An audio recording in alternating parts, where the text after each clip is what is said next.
Chapter 1511. The suspect Yi Hong is heading towards the Tenli Hill. Chase. He's right in front. At noon, at the entrance of Chang'an City, a group of elite cavalry galloped out, with Dai Zhou leading the charge, shouting loudly. This group of elite cavalry naturally did not come from the Supreme Court, but from the Right Wu Marquis government. After discovering the traitor and realizing the seriousness of the situation, Lu Dui made a prompt decision to let Dai Zhou request for Yuqi Jingda's Right Wu Marquis government to send troops for assistance, while he himself personally entered the palace to report this matter to Lier. Bang, bang, bang. The cavalry whistled past, stirring up a trail of dust. The passers-by on the roadside could not help but discuss. Where did this happen again? It's the Wu Marquis government's cavalry. Hi, who knows? Could it be that there are bandits again somewhere? How is this possible? Today the world is peaceful. Where would there be so many bandits? I heard the leading official say something about a suspect. Looks like they're going to catch some criminal.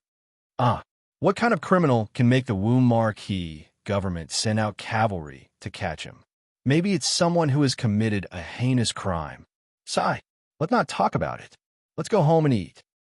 Your Majesty, this is what happened. Dai Xiaoqing, Wei Wang, and a few other students are now following the Right Wu Marquis government's cavalry to investigate the whereabouts of the criminal Yi Hong. Wei Wang insisted on following. I did not stop him. May your Majesty punish him. In the Suite du Hall, Lier, who was about to go for lunch, was asked to stay by Lu Dui. Lu Dui told Lier about the investigation results of Jin Wanfu's sudden death case. Old Li's brows instantly furrowed. In your opinion, what are the chances of the culprit being Sakya Du Yi? Lier frowned and asked. Regarding Li Tai's safety, Lier was not worried. This trip was just to catch a small old man from the Supreme Court, not to raid the nest of the Heavenly Dragon sect. There were so many Wu Marquis accompanying him. Li Tai would not be in trouble, so Lier did not blame Lu Dui. In comparison, Lier was more concerned about the mastermind and the Heavenly Dragon sect. The fact that the culprit behind the scenes might be related to the Heavenly Dragon sect was a pleasant surprise for Lier. He had long wanted to deal with the Heavenly Dragon sect, but he didn't have a proper way to do so. Now that the case of Jin Wanfu's sudden death involved the venerable Shiju Yi of the Heavenly Dragon sect, how could Lier not be pleasantly surprised? Hearing Lier's question, Lu Dui looked solemn and bowed. Your Majesty, this old subject believes that His Highness King Wei and Di Zhishuan speculation is highly credible. According to the report of the Supreme Court's bailiffs, Yi Hong had recently become a believer of the Heavenly Dragon sect. Whenever the Heavenly Dragon sect's divine monk Du Yi gave a lecture, Yi Hong would definitely be there. There is no enmity between Jin Wanfu and Yi Hong. This time, Yi Hong brought people to assassinate Jin Wanfu. It doesn't make sense. The only possibility is that Du Yi wants to kill Jin Wanfu, and Yi Hong has no choice but to be his accomplice. Lier pondered for a moment before he nodded and said, why would Du Yi take such a huge risk to kill Jin Wanfu? Is it because of his personal grudge or for the benefit of the entire Heavenly Dragon sect? And if I remember correctly, Jin Wanfu is also involved in a 30,000 Tang private bank case. Is there a connection between these two cases? Lu Dui's brows instantly furrowed. He cupped his hands and said, Your Majesty suspects that the 30,000 Tang yuan that Jin Wanfu got from the private bank ended up in the Heavenly Dragon sect? That's right. The Heavenly Dragon sect first gave out porridge and cured diseases in various places to win over the people. So how could it not be supported by a huge amount of money? I even suspect that there are many Jin Wanfu secretly sending money to the Heavenly Dragon sect. Lier nodded and said in a deep voice. Lu Dui was silent for a moment before he solemnly cupped his hands and said, After Yi Hong is brought to justice, this old subject will definitely investigate this matter to the bottom. Lier waved his hand and said, Capture Yi Hong first. If you want to capture him alive, I will mobilize a team of Imperial Guards for you. Minister Lu, you will personally keep an eye on him to ensure that nothing goes wrong. Lu Dui cupped his hands and accepted the order. This old subject obeys. After that, he turned and left the main hall. The main hall suddenly fell into silence. "Huh, I didn't expect Li Zixuan's student to be so proficient in investigating cases. Interesting." Lier leaned on the dragon couch and was silent for a long time before he chuckled and sighed. Zhao Song couldn't help but interject at this time. Di Jixuan secretly ran away from home to participate in the Yanhuang College's entrance exam, which provoked Secretary Di to personally climb Yinshan and find Marquis Yong and to ask for him. Hearing this, Li Er couldn't help but recall that when he went to Yanhuang College to observe the entrance exam last year, he happened to bump into Di Xiaoxiu, who blocked the door. He couldn't help but laugh. "Ha. Di Jixuan is so outstanding now. I guess Secretary Di is secretly happy at home. He really took advantage of the situation and still acted innocent." "Huh? Don't kill me. I'm a guest invited by Master Du Yi. Are you from the Heavenly Dragon sect? You can't kill me." On the 10-mile slope, seeing 6 masked men with swords rushing towards him, he hurriedly shouted in horror. The masked men opposite him didn't want to talk nonsense and directly slashed at Yi Hong with their swords. "Don't harm my Hong. My Hong, is an officer of the Supreme Court. If you harm my Hong, don't even think about running away."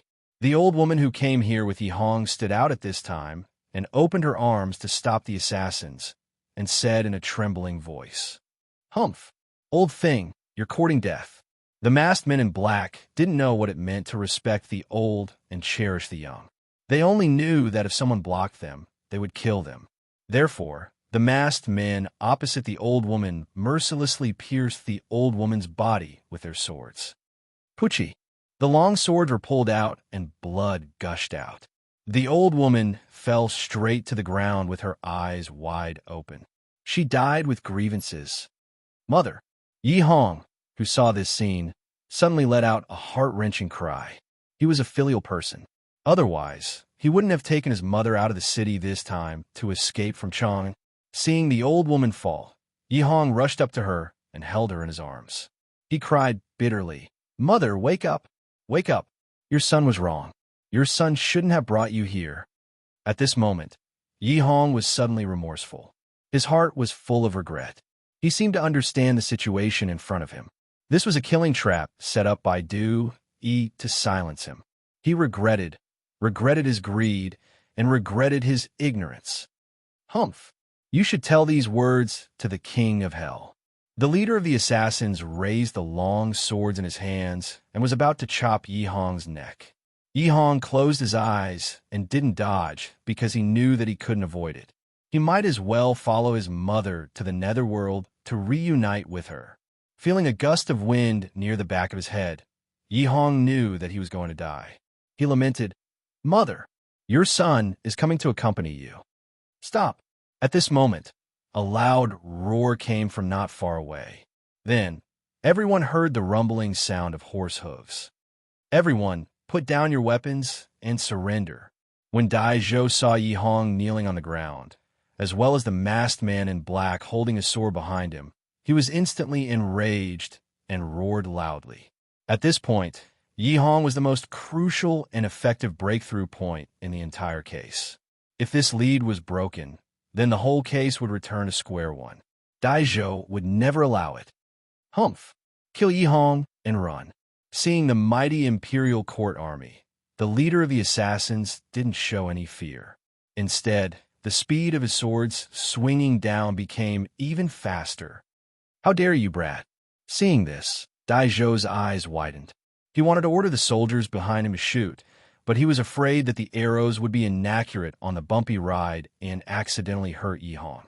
For a moment, he actually didn't know how to give orders. "They want to silence him. Baolin quickly stopped them." Di Jixuan roared and said. Yuchi Baolin didn't have as many scruples as Dai Zhou. When he heard that, he directly snatched a horse lance from a right marquis soldier beside him and threw it fiercely at the assassin raising the sword. Whoosh! One had to know that Yuchi Baolin's other abilities might not be outstanding, but in terms of strength, there were very few people of his age who were stronger than him. This throw of his with all his might caused the lance to make a whistling sound in the air. One could only imagine how fast it was. At this speed, The horse lance would have already pierced through the assassin's body by the time he chopped off Yi Hong's head. If the assassin wanted to avoid this attack, he would have to give up on killing Yi Hong. Beautiful. Li Tai couldn't help but praise when he saw Yuchi Baolin throw the horse lance. However, what he expected didn't happen.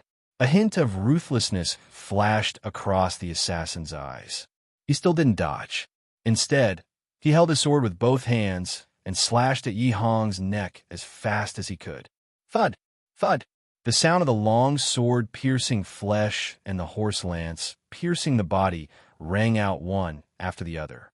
Right after that, Yi Hong's head fell to the ground and rolled forward for some distance. As for the assassin in black, he was sent flying by the powerful momentum of the horse lance. Then, he landed heavily on the ground and didn't move at all. Evidently, he had been killed in one blow. It was probably a life for a life. Daizhou gasped when he saw how ruthless and decisive the assassin was, willing to kill Yi Hong even at the cost of his own life. He was both shocked and furious. He shouted loudly, "Capture all of them! Don't let any of them escape!" Now that Yi Hong was dead, Daizhou could only place his hopes on these assassins in front of him. Capture them alive and interrogate them. Perhaps he might be able to find out what he wanted to know. Understood. The cavalry behind Daizhou shouted loudly. Then, the cavalry automatically split into two groups and quickly rushed forward, intending to surround the remaining assassins and capture them all in one go. Naturally, those with 2 legs couldn't outrun those with 4 legs. Even if the assassins wanted to escape, they were surrounded by the cavalry before they could even take a few steps. Capture all of them. Keep them alive. Daizhou had already rushed over on his horse. He waved his hand and ordered. Understood. The soldiers obeyed and began to wave their lances to reduce the encirclement. The 5 assassins stood back to back. Seeing that the encirclement was getting smaller and smaller, the 5 of them looked at each other with a trace of determination in their eyes. Then, the 5 of them raised their long swords at the same time and slashed at their own necks. Quick! Don't let them kill themselves. When the assassins raised their long swords, Diji Xuan had already realized that something was wrong. He quickly shouted. Yuchi Baolin used the same trick again. He took a horse lance from the soldier beside him and threw it at the long sword in an assassin's hand. However, he could stop one person, but he couldn't stop 5 people at the same time. Therefore, although Yuchi Baolin's horse lance knocked away the long sword in an assassin's hand, the other 4 assassins had already cut their own throats. Their decisiveness in committing suicide sent chills down one's spine. Quick, capture him. Don't let him kill himself. Seeing that only one of the 6 assassins was left, Daizhou was both anxious and angry. He hurriedly ordered the soldiers to pin the remaining assassin to the ground. Unexpectedly, the tied-up assassin gave Daizhou a devilish smile. Then, the assassin closed his eyes, and a trace of blood flowed out from the corner of his mouth. He was dead. Dai Xiaoqing, this person has a poison sac in his mouth. Once you bite it open, he will die instantly. A martial marquis stepped forward to check the breath of the assassin and then looked at the mouth of the assassin seriously. Finally, he stepped forward and cupped his hands at Daizhou. This is outrageous. It was not easy to find a clue, but because they were too late, the key person was killed. Moreover, the assassins had decisively killed themselves. As a result, the clues of the case were cut off. How could Daizhou not be angry and furious? Bring all the corpses back to the Supreme Court. Check if there's anything on them that can prove their identities. Daizhou's face was gloomy as he ordered the martial marquis. Yes, sir. Sigh. We were too late. This murderer is so cunning. He actually predicted that we would find out about Yi Hong. Then, he killed him one step ahead of us. This way, no one will know his identity at all. Di Jixuan said dispiritedly. They had worked so hard to solve the case, but in the end, it was all for naught. Jixuan, it's my fault. It's my fault for not being strong enough and for not throwing the lance fast enough. Otherwise, Yi Hong wouldn't have died. Seeing that the atmosphere was a little gloomy, Yuchi Baolin scratched his head and said apologetically. Hearing that, Di Jixuan quickly patted Yuchi Baolin's shoulder and said, "Baolin, you have done very well. Don't blame yourself. Let's not talk about this anymore. Let's go back to Chang'an first. I don't believe that the murderer will be able to get away with it." After adjusting his mood, Daizhou said in a low voice. The group of people carried the corpses back to the city. On a hillside, not far away, two middle-aged men dressed like farmers walked out from the bushes. They whispered a few words to each other, then mounted their horses and galloped towards Xinfeng County in the northwest. Chapter 15:12. The imperial court actually mobilized the army for a small prison head. It seems that Li Shimin has noticed something. Xinfeng County, Tianlong Temple. The iron-masked man stood with his hands behind his back and said in a deep voice, "Dragon Chief, you mean Li Shimin knows that I killed Jin Wanfu?" He stood behind the iron-masked man and couldn't help but ask, "Oomph, it's all because of you." The iron-masked man snorted and turned around. Tianlong Temple is no longer safe. Let the core disciples withdraw with me first. When everything is ready, I'll give Li Shimin a big surprise. He. Yes. Du Yi's face froze, and he quickly bowed to accept the order. Shou. Xianin, what's going on? Where's Yihong? On an official road not far from Chang, and Lu Dui led a group of Imperial Guards and just so happened to run into the right marquee army led by Daizhou. Lu Dui hurriedly reined in his warhorse, but when he saw that Yihong was not in the group, Lu Dui's heart sank, and he asked. Replying to the temple head, Yihong encountered a group of unknown black-clothed men at the Shirley Slope. We were a step too late, and he was killed. Those men in black all chose to commit suicide after being surrounded by us. Daizhou quickly jumped down from his horse, stepped forward, and bowed to Lu Dui with an ashamed expression. What? Yihong is dead? The assassins who killed him all committed suicide? Lu Dui's eyes widened in shock, and his face instantly sank. Previously, when he was in the Sweet Dew Hall, Li Er had told him that Yihong was a key figure in whether or not they could get rid of the Heavenly Dragon sect. But in less than half an hour, this key figure was actually killed. The case that was supposed to be solved suddenly became confusing again. How could he explain this to Li Er? I'm willing to be punished for my carelessness in the pursuit. Daizhou bowed and cupped his fists. Now is not the time to discuss who's right and who's wrong. Lu Dui waved his hand and said, Are the bodies of those assassins still here? Daizhou replied, Sir, the bodies of Yihong, his mother, and the 6 assassins have all been brought back. Lu Dui waved his hand and made a prompt decision. Return to the Supreme Court immediately and examine the corpses to find out the identities of these assassins. Here, Daizhou cupped his hands and accepted the order. Then, he led the group toward Chang'an City. Lu Dui then looked at Li Tai, Di Jixuan, and the others, and said, Jin Wanfu's case, it is all thanks to your highness and these young friends. As for whether the real culprit behind this case is Du Yi or not, this official will definitely investigate it clearly. Now that the Supreme Court has something important to do, this old man will hold a banquet to thank your highness and these young friends another day.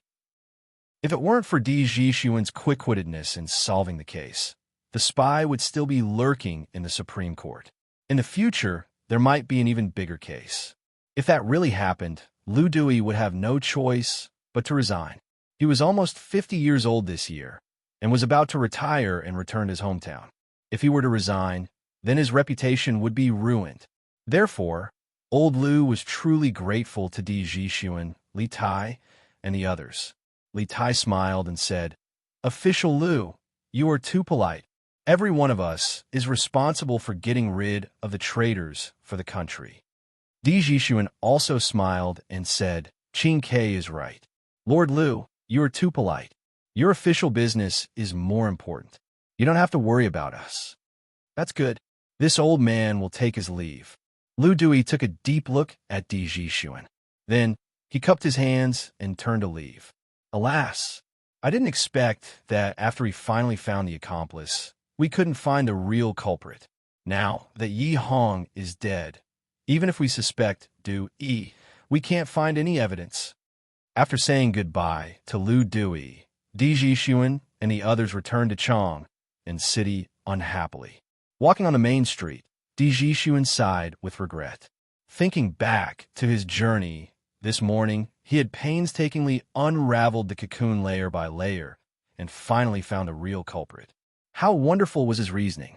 In the end, he fell at the last step. How could he not feel that it was a pity? Li Tai frowned and said, Jixuan, don't you think that those assassins are very strange? Not only did they kill themselves when they were surrounded, they even killed themselves by swallowing poison after they were captured. They seem to be ready to commit suicide at any time. It's really strange. Di Jixuan's expression turned solemn. He nodded and said, These people want to kill Yi Hong. It's very likely that He ordered them to do so. Moreover, from the way they act, it's very likely that they are death warriors trained by the Dragon Sect. But how could the Dragon Sect have death warriors? What kind of ulterior motive do they have? Qingke, I think these problems must be solved as soon as possible. Otherwise, the Dragon Sect will be a disaster for the Tang Empire sooner or later. Li Tai agreed and said, Jixuan, you are right. The Dragon Sect doesn't seem to be good people. I believe that my father will definitely send people to investigate this matter. With my father around, no one can overturn this country. At the end, Li Tai's face was full of confidence. If it had been in the past, he might have only felt that Li Er was a good father to him. However, after studying outside the palace for over a year, what he had heard, seen, and learned gradually made him understand that Li Er was also a skilled and iron-blooded emperor. No one was a match for Li Er in terms of power and strategy, in terms of stabilizing the country and maintaining peace. Di Jixuan didn't answer. After a moment of silence, Sun Zifan, who was following behind them, suddenly said, Qingke, Jixuan, what's the deal with the magic that monk he used to turn water into ice? Have you figured it out? Everyone was speechless. It turned out that the reason this guy didn't speak for a long time was not because he was thinking about the case, but because he was thinking about those tricks. After a long silence, Li Tai shook his head and said, I don't know. Sun Zifan stared and said, Then aren't you curious? Didn't you say you wanted to ask the Yamacho? Now that the case has been solved and the traitor has been caught, why don't you go and ask the Yamacho? Li Tai thought for a moment. He had promised Li Zixuan that he would send the details of Jin Wanfu's case in the form of a telegram once the case was solved. Now that he was free, it was indeed time to send the telegram. I left the telegram machine in the Supreme Judiciary. I have to get it back. After sending the telegram to the Yamacho, I have to go back to the workshop. After a moment of silence, Li Tai opened his mouth. He was now the deputy director of the Trump Car Project. Even if it was the weekend of the academy, he still had to work overtime in the workshop's research base. This morning, he just went back to the palace to greet Zhang's son. As for the investigation, it was just a coincidence. Beep, beep, beep, beep, beep. Around 1 o'clock in the afternoon, in Prince Wei's mansion, the little fatty began to send a telegram to Li Zixuan in the study, while Sun Zifan, Di Jixuan, Yuqi Baolin, and the others waited expectantly for Li Zixuan's reply. Young master, there's a telegram. Xiaorong County. Li Zixuan, who had just settled down in the county's inn, suddenly heard a beeping sound and a young man shout outside the door. He pushed the door open and saw that it was Erniu. Give it to me. Li Zixuan took the telegram machine and turned back into the room. After placing the telegram machine on the desk, he calmed himself down and began to send the telegram. Got it. Yin Huang 001. After confirming his identity, the telegram machine rang again. Li Zixuan's strong spiritual power turned his brain into a powerful and responsive code translation machine. Yamacho, the real murderer of Jin Wanfu. We suspect that it's the venerable Shajidu of the Dragon Sect. This person is very good at illusions. After investigating that Yi Hong was the accomplice who brought the murderer into the Supreme Court's prison, Daizhou immediately led people to arrest Yi Hong. But in the end, we were still a step too late. Yi Hong was surrounded by a group of unknown black-clothed men on a slope 10 miles outside Chang'an City. In the end, Yi Hong was beheaded, and the assassins all committed suicide on the spot. After listening to Li Tai's narration, Li Zixuan learned that in less than half a month, so many things had happened in Chang'an City. Especially the new sect, the Dragon Sect, which aroused Li Zishuan's great vigilance. They used illusions and superstitions to confuse the people and recruit them into the sect, gradually increasing its power and prestige. Wasn't this a cult in modern times? Moreover, the Dragon Sect was very similar to the White Lotus Sect of the late Ming Dynasty. The White Lotus Sect had some White Lotus mother, but he didn't expect the Dragon Sect to create a venerable. If this wasn't a high imitation of the White Lotus Sect, then what was it? What did the White Lotus Sect do? They rebelled against the imperial court. Then the hidden intention of the Dragon Sect in front of him was obvious. Li Zishuan dared to conclude that the Dragon Sect absolutely wanted to rebel against the imperial court. Besides, this morning, Di Zhishuan saw the case. After listening to Li Tai's description, Li Zishuan had to admire Di Zhishuan's observation and reasoning skills. Di Zhishuan was able to analyze such a hidden method of killing people with ice needles. It seemed that Di Renjia, who solved cases like a god in history, was likely to have inherited the talent from Di Zhishuan. Yamacho, this morning in Chang'an City, Monk Du Yi performed the levitation skill and the water to ice technique. The levitation skill has been cracked by a little girl we met named Chun Shuazhen. But as for the water to ice technique, we have pondered for a long time, but we still can't figure out the essence of it. I hope Yamacho can give us some hints. In the end, Li Tai still asked this question. After all, he was also very curious and wanted to know the answer. Li Zishuan, who was in the inn, was shocked after receiving the telegram. This was because he heard a familiar and extraordinary name. Chun Shuazhen? Qingke, are you saying that the little girl who cracked the levitation skill is named Chun Shuazhen? Are you sure it's these 3 words? Li Zishuan's right hand tapped lightly, and a series of messages were sent out in an instant. On the other side, Li Tai, Di Zhishuan, Sun Zifan, and the others who were guarding the telegram originally wanted to listen to how Li Zishuan cracked Du Yi's water to ice technique.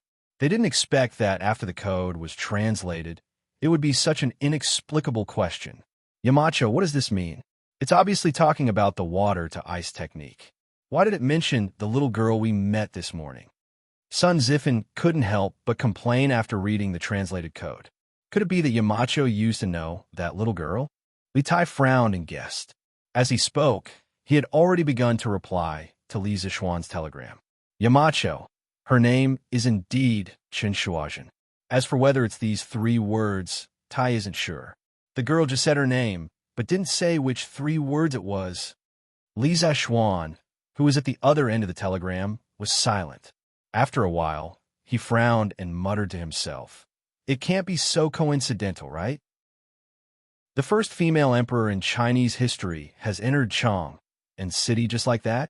Shouldn't she be from Jiangsu in Zhejiang? The Chun Shuazhen that Li Zishuan thought of was also known as Chun Shuazhen in history. She was from the Zitong Yuantian Manor in Muzhou and the female leader of the peasant uprising in Zhejiang during the Tang Dynasty. Around the first year of Yonghui, a rare flood occurred in Qingxi County. Not only did the imperial court not open the granary to provide relief, but they also imposed all kinds of taxes. As a result, the people had no way to make a living. They had to sell their children, homeless and starving. When Chun Shuazhen saw the suffering of the villagers, she remembered that she had received help from the villagers. Therefore, she ignored her own safety and secretly opened the granary of her employer to provide relief to the victims. In the end, she was discovered by her employer, tied up and beaten black and blue. The villagers saw this and were anxious. That night, many villagers spontaneously organized themselves and rushed into the woodshed where Chun Shuazhen was locked up to rescue her. In order to escape the search of the soldiers, Chun Shuazhen escaped to the junction of the 3 counties. While Chun Shuazhen was recuperating, she felt that only by overthrowing the imperial court could she let everyone live a good life. Chun Shuazhen decided to use Taoism and secret religions to develop believers as a force for future uprisings.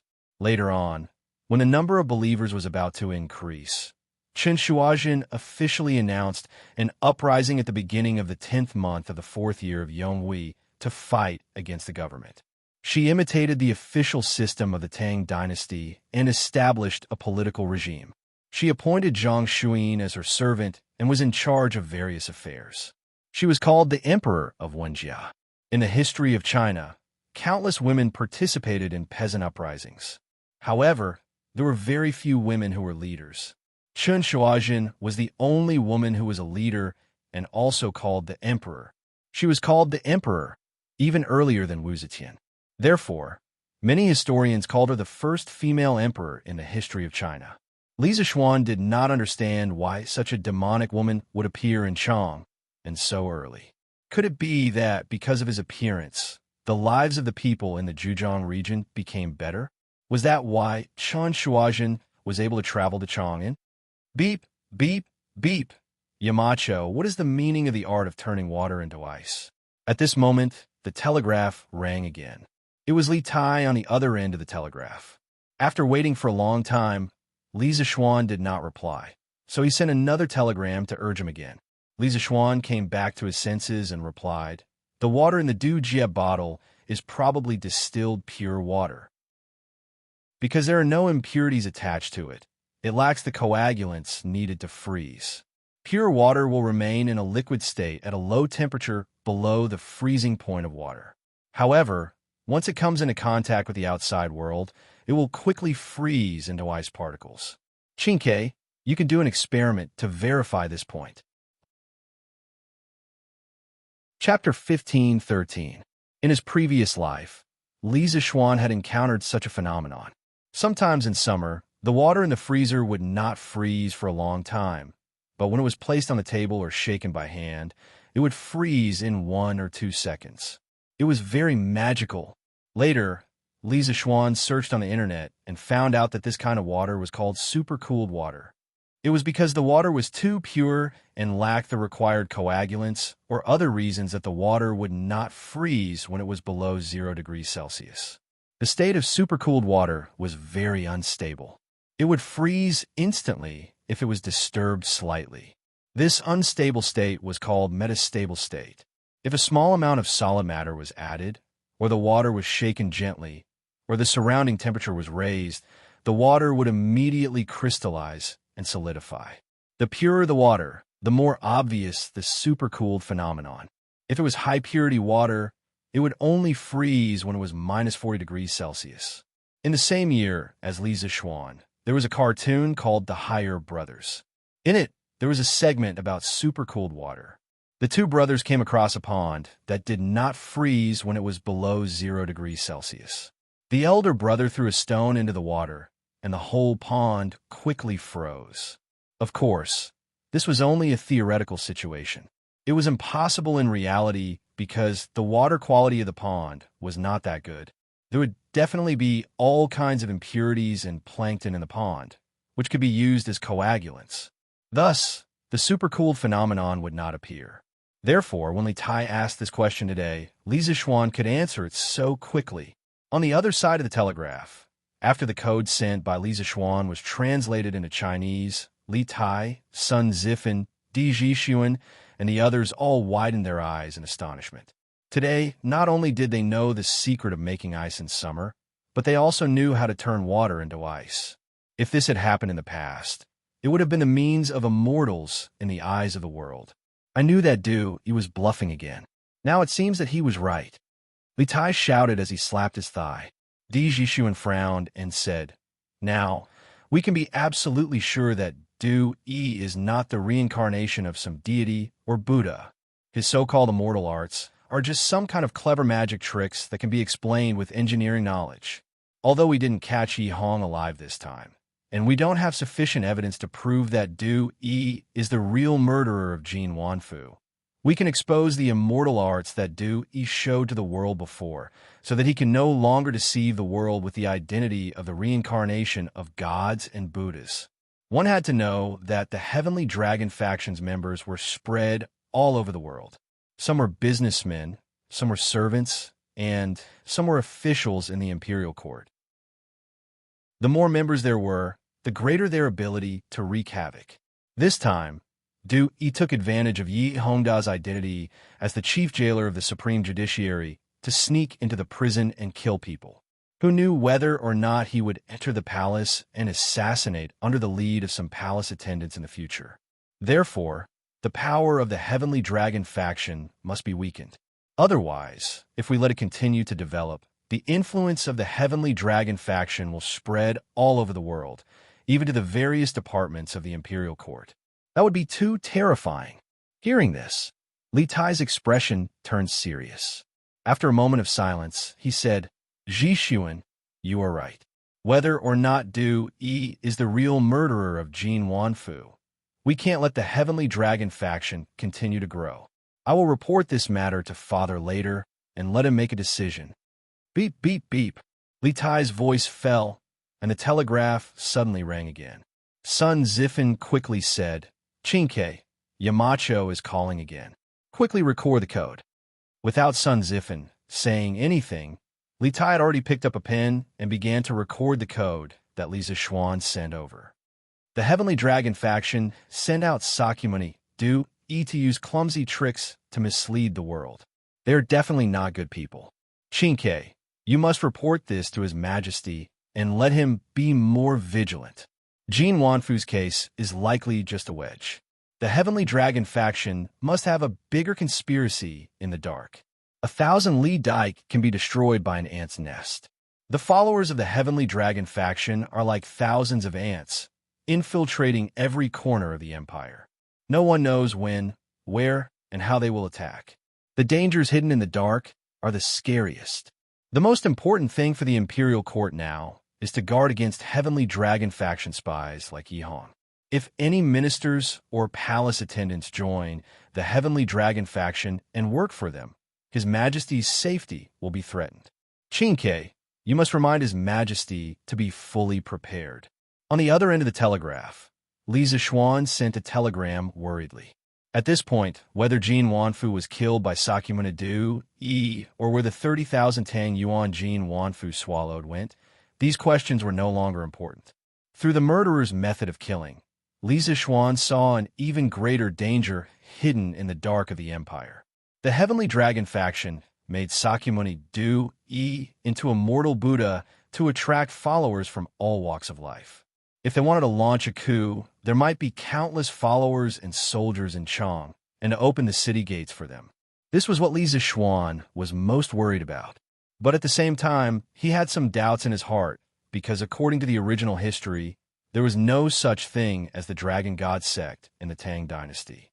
Why would there be such a powerful Dragon God sect popping up now? Could it be that his appearance had caused a change in history that he could not control? Could this be the legendary butterfly effect? Ji Xuan, it seems that Yamacho has the same idea as you. You wait here for a moment, I'll go to the palace. After translating the telegram and reading the contents, Li Tai stood up and said to Ji Xuan and the others, "Well, let's get down to business. Chinke." Ji Xuan and Sun Zifan said in unison. Li Tai made an obeisance and turned to leave. "Your Majesty, we did not find anything that could prove their identity. I asked the shopkeepers of the 108 workshops in Chang and to identify the bodies, but none of the assassins were from Chang'an. But according to the shopkeeper of the Chen's Carriage Company, Yi Hong went to the Chen's Carriage Company to hire a carriage at 4:45 in the morning.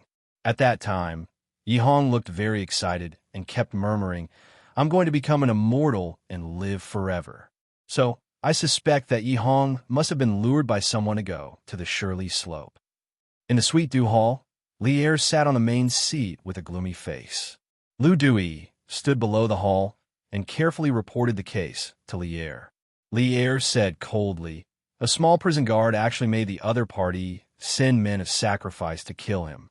How much strength does the mastermind have?" Lu Dui quickly made an obeisance and said, "I failed in my governance and did not maintain the security of the capital, allowing the mastermind to go unpunished. Your Majesty, please punish me." Li Er's eyes flashed and said, "Men of sacrifice actually appeared outside Chang, right under the Emperor's feet. As the Minister of the Supreme Court, of course you can't avoid the responsibility. But the most important thing now is to find the mastermind behind this and wipe out this hidden force in one fell swoop. I'll give you 5 days. You must give me a result within 5 days. I'll send a team of Imperial Guards to the Supreme Court for you to command. Lu Dui heard this and could not help but complain in his heart, because with Yi Hong's death, all the clues had been cut off. He really did not have the confidence to find a mastermind within 5 days, but he could not disobey the Emperor's order. Even if he knew it would be difficult, he had to agree. I, Lu Dui, obey the Emperor's order.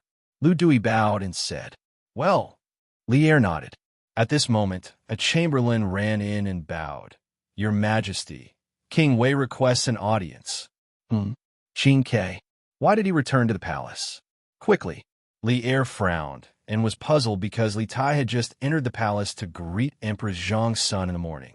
But thinking of Lu Dui saying that Li Tai, Di Jixuan, and the rest were involved in solving the case, Lier suddenly realized something and hurriedly said to the chamberlain, Yes.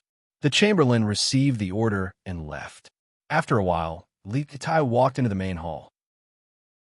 Your son greets Imperial Father. Li Tai walked to Lu Dui's side and bowed to Lier. No need for formalities.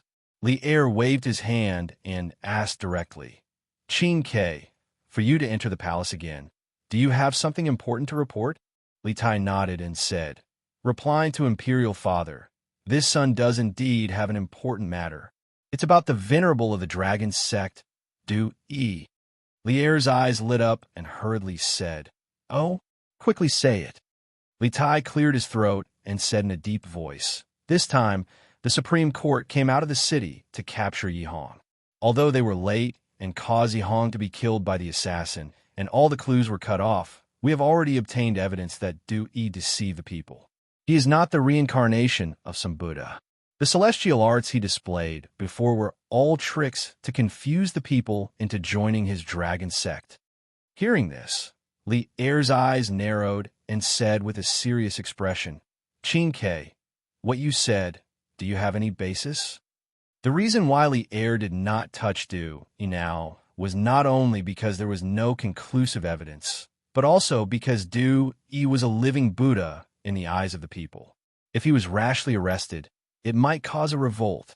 Now that Li Tai said that Du Yi's celestial arts were all tricks to deceive people, Lier saw some opportunities to break the situation. Li Tai nodded and said with a serious face, Imperial Father, what your son said, of course, has a basis. The levitation technique and ice touch technique that Du Yi displayed to the people can all be explained by the truth of the world. As long as the method is right, any ordinary person can do it. For example, this levitation technique, he is just... In order to make Oldly believe that Du Yi was a swindler who deceived the people, Li Tai explained the principles of the levitation technique and ice touch technique in detail. At the end, in order to increase the credibility, Li Tai even brought up Li Zixuan. He took out a piece of paper from his sleeve and said to Lier, Your son contacted the Yamacho 15 minutes ago and told the Yamacho about the dragon sect and Jin Wanfu's case. The Yamacho has a few words for your son to pass to Imperial Father. Li Zixuan? Lier's heart skipped a beat, and he said to Zhao Song, Quickly bring it up. There was even a hint of excitement in his tone. This was because when the dragon sect first came out to stir up trouble, Lier wanted to hear Li Zixuan's opinion. After all, Li Zixuan was the real deal. Not only was he full of ideas, but he was also full of ideas. Therefore, Li Tai's telegram was timely. Yes. Zhao Song bowed and accepted the order. He quickly walked to Li Tai and took the paper, then handed it to Lier. Lier eagerly opened it and read the contents carefully. The dragon sect sent Sakyamuni Du Yi, using clumsy tricks to claim to be an immortal technique. At this moment, Lu Dui was still in a state of shock. He was shocked that all of Du Yi's immortal techniques were actually deceptive tricks. Of course, he was even more shocked that Li Tai and Li Zixuan were actually able to break through Du Yi's immortal techniques so quickly. After all, he pondered over the immortal techniques that Du Yi had executed in private on more than one occasion, but he hadn't been able to figure them out in the end. After a moment of silence in the hall, Li'er finally finished reading the contents of the paper. At this time, his old face had become incomparably gloomy. Obviously, Li Zixuan's words had struck a sensitive nerve in Li'er. Minister Liu, immediately bring people to seal up the dragon sect and arrest the dragon head of the dragon sect, as well as Sakyamanidu Yi. Li'er said coldly. There was a hint of determination in his voice. At this moment, the iron-blooded emperor was back. Liu Di raised his eyebrows and quickly cupped his hands. Your Majesty, this old subject does not have any evidence of Sakyamanidu Yi's crimes. I'm afraid that rashly arresting them will cause widespread criticism. How can there be no evidence?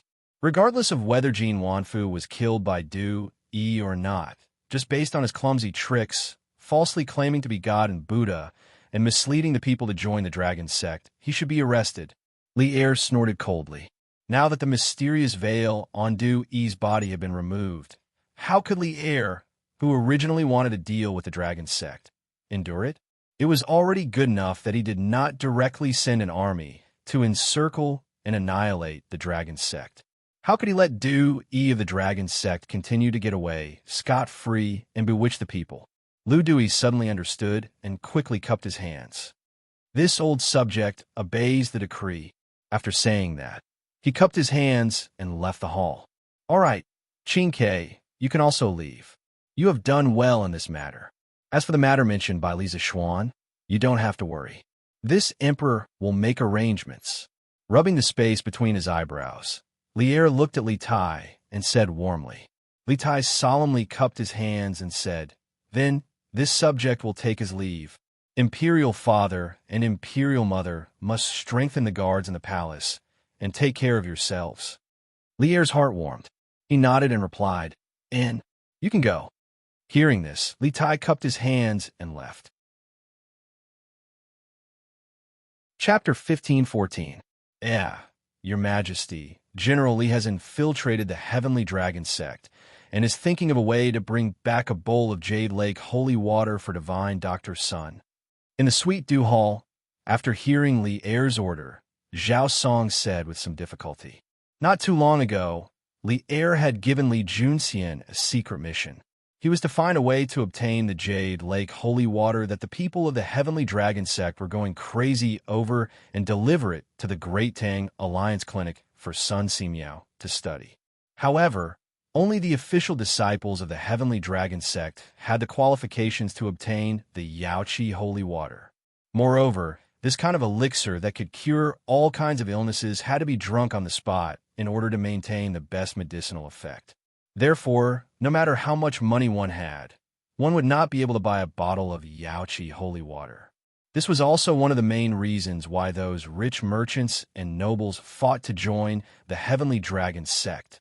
In order to complete Li'er's Saint Mandate and obtain the Jade Lake holy water, Li Junxian could only infiltrate the enemy camp and become a spy. Oh, we actually forgot about this. Li'er slapped his head in understanding and asked, Has Li Junxian already infiltrated the Heavenly Dragon sect? Zhao Song clasped his hands and replied, Your Majesty, General Li has already infiltrated the Heavenly Dragon sect, but according to the latest news he sent back, he is only an outer sect disciple of the Heavenly Dragon sect and does not have the right to obtain the Jade Lake holy water. Outer sect disciple? What does that mean? Li'er frowned in confusion. Zhao Song hurriedly explained, Your Majesty, the Heavenly Dragon sect did not have an outer sect disciple or inner sect disciple in the past, but as more and more people wanted to join the Heavenly Dragon sect, they began to divide into inner and outer sect disciples. Then what's the difference between inner sect disciples and outer sect disciples? How can an outer sect disciple become an inner sect disciple? Li'er asked with a frown. Zhao Song replied, Your Majesty, in the Heavenly Dragon sect, only inner sect disciples can enjoy the Jade Lake holy water once every 3 days. Outer sect disciples can only enjoy it once every half a month. As for how an outer sect disciple can become an inner sect disciple, I heard that the Heavenly Dragon sect has a judge in charge of this matter. As long as you pay enough money, you can become an inner sect disciple at any time. If you don't have the money, you can only slowly become an inner sect disciple by completing missions. Oomph. A small sect like the Heavenly Dragon sect is actually robbing the people of their wealth. Their greed is insatiable, and they have accumulated so much wealth. What are they trying to achieve? Lier coldly snorted. Find a way to get in touch with Li Junxian and have him work with Lu Dui. Today, we must capture all the important members of the Heavenly Dragon sect. Zhao Song bowed and said, "This old servant obeys. You must also pay attention to the investigation of the officials and eunuchs. I don't want Chang'an to be in chaos," Lier added. "Here." Zhao Song's heart trembled as he replied. "Quick, surround the entire Heavenly Dragon Temple. Don't let anyone escape." At 4 p.m., Lu Dui led a group of Supreme Court runners and 2,000 Imperial Army soldiers to the Heavenly Dragon Temple in Xinfeng County. Lu Dui waved his hand and said coldly, "Here." More than 2,000 soldiers and runners answered in unison, then quickly divided into two groups and surrounded the newly renovated Heavenly Dragon Temple. Why would the army of the Imperial Court surround the Heavenly Dragon Temple? That's right. This Heavenly Dragon Temple has Master Du Yi, the reincarnation of a Buddha. Why are these soldiers surrounding the Heavenly Dragon Temple? This is disrespect to the Buddha. That's right. Why are you surrounding the Heavenly Dragon Temple? You will suffer the wrath of the heavens. Surprisingly, when the Imperial Army surrounded the Heavenly Dragon Temple, the first to stand up was not the monks of the Heavenly Dragon Temple, but the people outside the temple, or rather, the followers of the Heavenly Dragon sect. If it was in the past, they would definitely not have dared to speak up against the Imperial Army. However, at this moment, it was as if they were possessed. In their hearts, the Heavenly Dragon sect was their #1 priority. They were willing to die for their beliefs. Lu Dui frowned and shouted, "This official is Lu Dui of the Supreme Court. Du Yi, the monk of the Heavenly Dragon sect, used secular tricks to confuse the people and claimed to be the reincarnation of a Buddha. He lured countless people to join the Heavenly Dragon sect. His intentions are punishable and the evidence is irrefutable. Today, this official is under the orders of the Emperor to capture Du Yi and the head of the Heavenly Dragon sect." Hearing this, the people outside the Heavenly Dragon Temple were silent for a moment. Then, someone raised a question. What secular tricks? Master Du Yi used immortal magic. He is the reincarnation of a Buddha. Your Excellency, you can't be disrespectful to the Buddha. That's right. No one can be disrespectful to the Buddha. Not even the Imperial Court. Yes. Withdraw immediately. The people who were silent for a moment soon became a pot of porridge. Lu Dui, who was at the center of the storm of public opinion, frowned deeply at this moment. Only when he experienced it himself could he understand the horror of the Heavenly Dragon sect. For the Imperial Court, for the Imperial power, the religious power must not be too great. Otherwise, there would be a situation like this, where the people openly went against the Imperial Court in order to protect their faith and religion. Now, they were just talking, but who knew if they would use knives in the future? Directly raise a rebellion? Silence. Lu Dui's face darkened and shouted with all his strength. Whether Du Yi of the Heavenly Dragon sect is using secular tricks to deceive the people, this official already has conclusive evidence. After he is arrested and brought to justice, there will be someone who will go to court with him. At that time, if he is really wronged, this official will naturally let him go. Now that the Supreme Court is handling the case, all unrelated people must stay away. Otherwise, don't blame this official for the crime of disturbing the public order. Lu Dui's face was stern and his voice was low. His shout frightened many people. At this moment, a carriage from the Wonderful Taste Pavilion drove over. Lu Dui glanced at it and saw the curtain open. Li Tai, Sun Zifan, Di Jixuan, and Yuchi Baolin came out of the carriage. Lu Dui quickly went up to them and asked, "Your Highness, why are you here?" Li Tai smiled and said, "This prince expected that someone would obstruct Minister Lu from handling the case, so I specially came here. I can take advantage of today's opportunity to expose Du Yi's deceit and let the people see the true face of the fake Buddha? Lu Dui's eyes lit up, and he said with surprise, "Oh, Your Highness is already prepared." If he could directly let the people see Du Yi's deceit, it would be the best for Lu Dui. After all, in many cases, blindly using force would not solve the problem. Li Tai smiled confidently and said, "Yes, this prince is ready." After that, he turned and took out an iron cylindrical object from the carriage. If the people present were from the Han village or Plum village, they would definitely recognize this object. That's right, this object was a loudspeaker, the workshop's newest secret product. Baolin, help me hold a loudspeaker in a while. Jishuan, Ziffin, bring the things and come with me. Today, we will let these people who have been deceived wake up. Li Tai waved his hand and arranged. Yes, okay. Everyone answered and came to the place where Lu Dui was standing earlier. Yuchi Baolin placed one end of the loudspeaker next to Li Tai's mouth. Seeing that the people in front of him were looking at him and talking about him, Li Tai coughed softly and said, "Cough, cough." Silence, silence. From the calm tone of the words, one could tell that Li Tai was not shouting at the top of his voice. It was just like how he usually talked to people. However, the volume of this sentence was much louder than that of other people shouting at the top of their lungs. It really shocked the 100 people in Tianlong Temple. Oh my, who is this? Why is his voice so loud? This is His Highness Prince Wei. I have seen him in Chang'an City. Why is His Highness Prince Wei's voice so loud? It seems that he did not use much strength. Could it be that His Highness Prince Wei knows how to use celestial arts like Master Du Yi? Oh my God, His Highness Prince Wei is also an immortal? The people could not help but talk about it. Li Tai continued to shout into the loudspeaker. Okay, everyone was silent. I am the current Prince Wei. The reason why my voice is so loud may be that I know how to use celestial arts. Coincidentally, apart from this, I also know other celestial arts. Watch carefully. Li Tai did not care about the people's exclamations. Instead, he nodded at Di Jishuan. Di Jishuan hurriedly handed over a transparent glass bottle, which was filled with crystal clear water. Li Tai took it with one hand.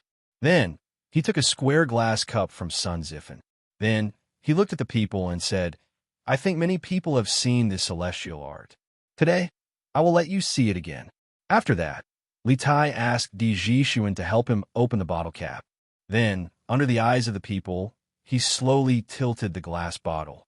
The crystal clear water slowly flowed into the glass cup below. However, the moment the liquid water touched the glass cup, it quickly turned into ice crystals. The surrounding people could not help but exclaim, "Celestial art! This must be a celestial art." His Highness Prince Wei is actually the same as Master Du Yi. They are both celestial beings. Other than turning water into ice, His Highness Prince Wei can also make his voice very loud. It feels like His Highness celestial art is even more powerful than Du Yi's. Such a simple trick made the people look at Li Tai with a feverish gaze. This made Li Tai somewhat worried. In his opinion, these people were simply too easy to fool. Silence. Everyone silence. After clearing his throat, Li Tai loudly said, "That's right. The reason why this prince can amplify my voice by more than 10 times is not because this prince knows any celestial art, but because this prince has learned engineering and knows how to create tools that can amplify a person's voice by more than 10 times. Similarly, this prince used Du Yi's celestial art today, not because this prince is a celestial being, but because this prince knows engineering and knows that the celestial art is not a celestial art.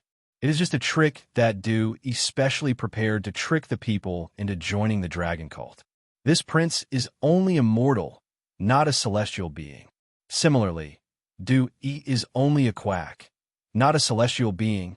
The celestial art he showed is just a trick to confuse the masses. Everyone, don't fall for Du Yi's trick just because of some appearances. What? These are not celestial arts? Master Du Yi is not the reincarnation of a celestial being? How is that possible? Have we all been deceived by the dragon cult? Hearing this, the commoners couldn't help but widen their eyes. They found it hard to accept.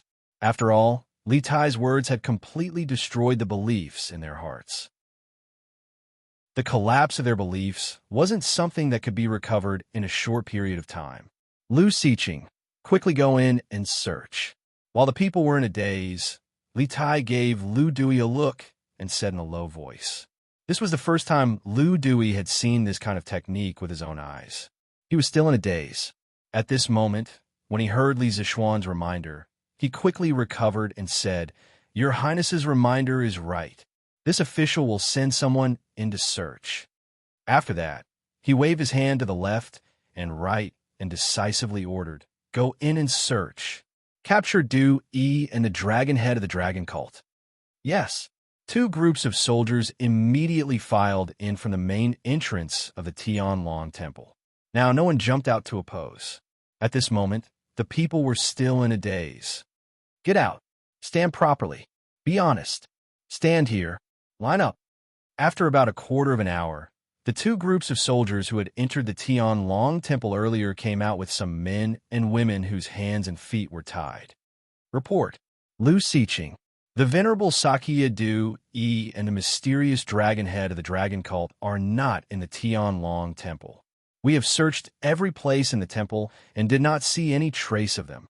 The leader of the soldiers walked to Lu Dui and cupped his fists. They must have expected the imperial court to come here in advance, or receive the news in advance, and left the Tianlong temple before us. Lu Dui frowned when he heard this. At this moment, a man whose hands and feet were tied suddenly ran out from the group of captured disciples and ran straight toward Li Tai. "Your Highness, be careful." Lu Dui was very anxious. He never thought that someone would choose this time to launch an attack. Moreover, it was against Li Tai, who had a special status.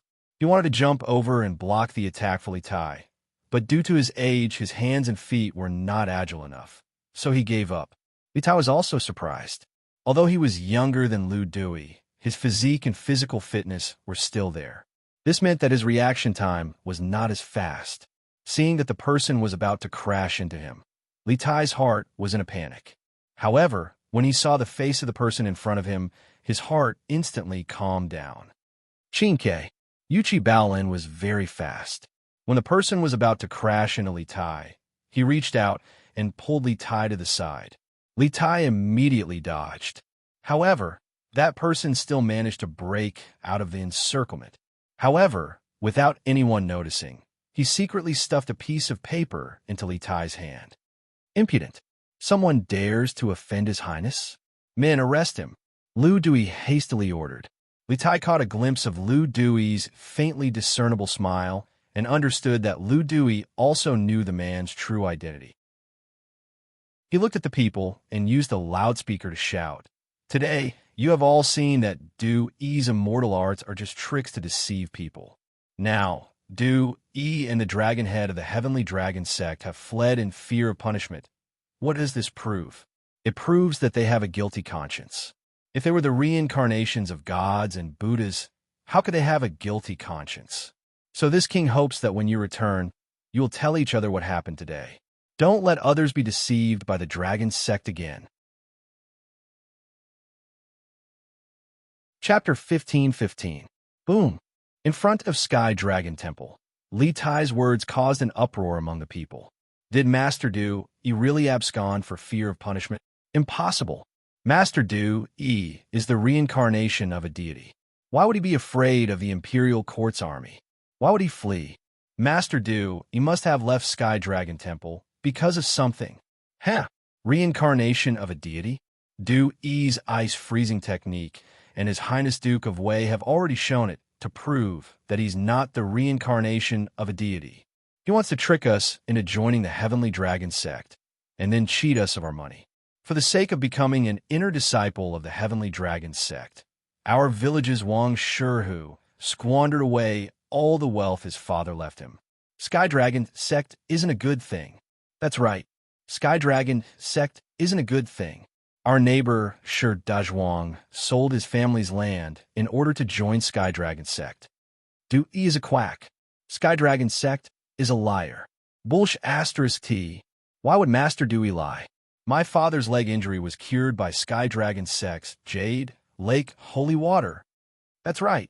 My mother's lumbar pain was also cured by jade, lake, holy water. Li Tai's performance and speech today had shaken the hearts of many citizens, but there were still many who still firmly supported the Heavenly Dragon sect. Very soon, the two groups of citizens were in a heated argument. Li Tai saw this and smiled in satisfaction. He didn't expect to make all the citizens abandon the Heavenly Dragon sect. Being able to make a portion of the citizens waver was enough to satisfy him. Many times, once a group had a crack, it was only a matter of time before the group disbanded. Minister Liu, I'll leave these Sky Dragon sect members to you. We still have something to do, so we'll take our leave first. Li Tai turned to Lu Dui and cupped his hands. Lu Dui returned the greeting and said, "Thank you for your help today, Your Highness. Otherwise, these commoners would definitely have clashed with the Imperial Army. At that time, things would be troublesome." There was a hint of respect in his tone. If this had happened in the past, it would have been impossible. Lu Dui was a third-rank official. Although Li Tai was a prince, he was still young. It was impossible for a third-rank official to respect him from the bottom of his heart. This was a matter of ability and experience. But now it was different. Facing these crazy Heavenly Dragon sect disciples, Lu Dui himself couldn't deal with them. Instead, Li Tai had come and conducted a small experiment. With just a few words, he had easily dealt with them. This ability, this quick-wittedness, even if Lu Dui didn't want to admire him, he couldn't help but admire him. Li Tai smiled and said, "Minister Liu, there's no need to be so courteous. This prince is not here to help you, but to let the people wake up as soon as possible and not be confused by the Heavenly Dragon sect. Since the matter has been resolved, then we shall take our leave. Farewell." Di Jixuan, Sun Zifan, and Yuchi Baolin followed behind Li Tai and cupped their hands together. "Good, Your Highness, and these little friends, take care," Lu Dui said with a smile. The four of them nodded and turned to board the carriage. Lu Dui watched them leave, then waved his hand and said, "Bring all the Heavenly Dragon sect disciples back for interrogation." Yes. The bailiffs and 2,000 Imperial guards cupped their fists and accepted the order. "Chinke, what did that escaped Heavenly Dragon sect disciple write on the note he gave you? Quickly take it out for us to see." In the carriage, Sun Zifan looked at Li Tai with an eager expression. Seeing that everyone was looking over, Li Tai pretended to be confused and said, "What note?" "Zifan, what are you talking about? Why can't I understand?" Sun Zifan couldn't take it anymore. "Hey, Chinke, you're not being loyal enough. I clearly saw that Heavenly Dragon sect disciple secretly give you a note. Don't play dumb. The four of us have solved the case together and gone through thick and thin together. What are you hiding from us for? Don't you trust us? Hey, you're the only one with sharp eyes." Li Tai glared and scolded with a smile. Then he seriously thought about it and said with a sincere face, "That person did give me a note, but I can't tell you the contents of the note, and I can't tell you the identity of that person. It's not that I don't trust you, but the less people know about this, the safer that person's situation will be. I hope you can understand." Di Jixuan was not stupid. After thinking for a while, he understood most of the situation. He nodded and said, "If that's the case, there's no need to talk about it. Chinke, we understand your concerns. You don't have to worry that we'll misunderstand." Chinke, if you don't want to say it, then don't say it. Otherwise, I'll have to keep it a secret for you. It's so tiring." Yuchi Baolin followed behind Di Jixuan and snorted. Sun Zifan helplessly rolled his eyes. He was too lazy to complain about Baolin's character. He turned to Li Tai and waved his hand. Okay. Then I won't ask. Chinke, are you going back to Chang'an City or directly to the workshop?" Li Tai pondered for a moment and said, "I have to go back to the palace first. There's something I have to report to my father. I can also send you guys home on the way." "Hey, that's great. Otherwise, I'll be burned to death if I get off the carriage on such a hot day." Sun Zifan leaned on the sofa in the carriage and said happily, "Dragonhead's prediction is amazing. The Imperial Court has indeed sent an army to surround the Sky Dragon Temple. If not for the dragon head ordering the core members of the sect to retreat first, we would have been surrounded. On a mountain peak, a man with an iron mask stood. Behind him, Shakyamuni bowed in admiration. Oomph. Is this something to be happy about? The man with the iron mask snorted mercilessly. This time, not only did the imperial court encircle our stronghold in Xinfeng City, they also exposed some of the immortal arts you used in front of everyone. We've lost the most in the hearts of the people. Li Shimin will definitely use the tricks that Li Tai showed us this time to make a big fuss. He has the Tang daily in his hands, and it won't be long before our sect's followers dwindle. And all of this is because of you. At the end of his words, the man with the iron mask suddenly turned around. Through the two holes in his mask, one could see the cold light shooting out from his eyes. Compared to others, the Dragonhead's vision was indeed more long-term. He was more clear about the foundation of the Sky Dragon sect. He knew that once they lost the hearts of the people and followers, the Sky Dragon sect would immediately collapse. Shakyamuni trembled in the face of this cold gaze and powerful pressure. He quickly bowed and said, "This poor monk was careless and caused the imperial court to be vigilant against the Sky Dragon sect in advance. Please punish me." Oomph. Punish? Do you think the situation will turn for the better if I kill you? The man with the iron mask raised his voice by an octave. A powerful pressure rushed towards Shakyamuni, making him breathless. He could only quickly beg for mercy. "Please forgive me, Dragonhead. Please forgive me, Dragonhead." Oomph. The man with the iron mask flicked his sleeves, then turned around and said coldly, "Now that things have come to this, the most important thing now is to act as soon as possible. The followers of the other 4 provinces will arrive in 2 days. Together, there will be 40 to 50,000 people. You will be in charge of receiving them. When the time is right, we will cooperate with the spies in Chong and City and directly attack Chong and City to take Li Shimin's head. At that time, even if the people know that your so-called immortal arts are tricks, so what? I will become their king. Who dares not to submit to me?" Ha ha! At the end of his words, the man with the iron mask opened his arms and laughed wildly at the cliff. Shakyamuni, who was standing behind him, did not kick him down the cliff. Instead, he bowed and said, "Dragonhead is wise. This subordinate wishes the Dragonhead to complete your great cause as soon as possible and rule the world." "Ha! I don't need you to flatter me. Yesterday, I asked you to calculate a good day. Did you calculate it?" The man with the iron mask stopped laughing and asked. He quickly cupped his hands and said, "Reporting to the Dragonhead, 5 days later, the weather will change and thunder will roll. It will be a good day." 5 days later. Good. The man with the iron mask nodded and said with a trace of excitement, "Zhang Liang has sorted out a list. You can rely on these people to prepare our plan in advance." When he spoke up to hear, he withdrew a bright yellow silk and a command token from his pocket and passed it to He said, "Besides that, I have a list of names here as well. If you have no other choice, then take this command token with you and seek their help. They'll definitely assist you in completing my plan. This time, you can't make any mistakes, or I will tear you into pieces. Do you hear me?" He's body trembled, and he solemnly took the silk and the token, saying, "This subordinate obeys. There won't be any mistakes." Good. The man with the iron mask nodded and turned to look at the towering mountains and precipitous cliffs in front of him.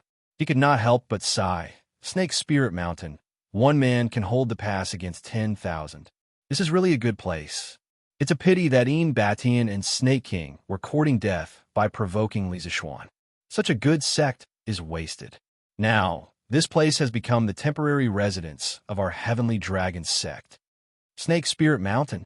The core members of the Heavenly Dragon sect had actually retreated to Snake Spirit Mountain. He smiled. Dragonhead is wise.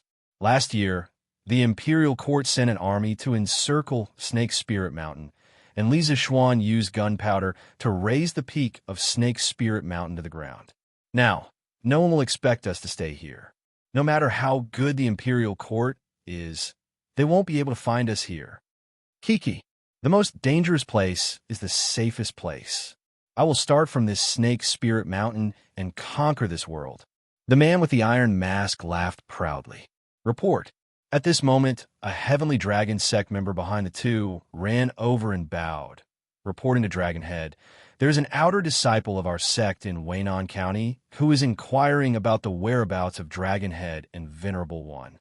He said that he has something extremely important to hand over to Dragonhead and Venerable One. We have locked him in the Wu Manor at the foot of the mountain.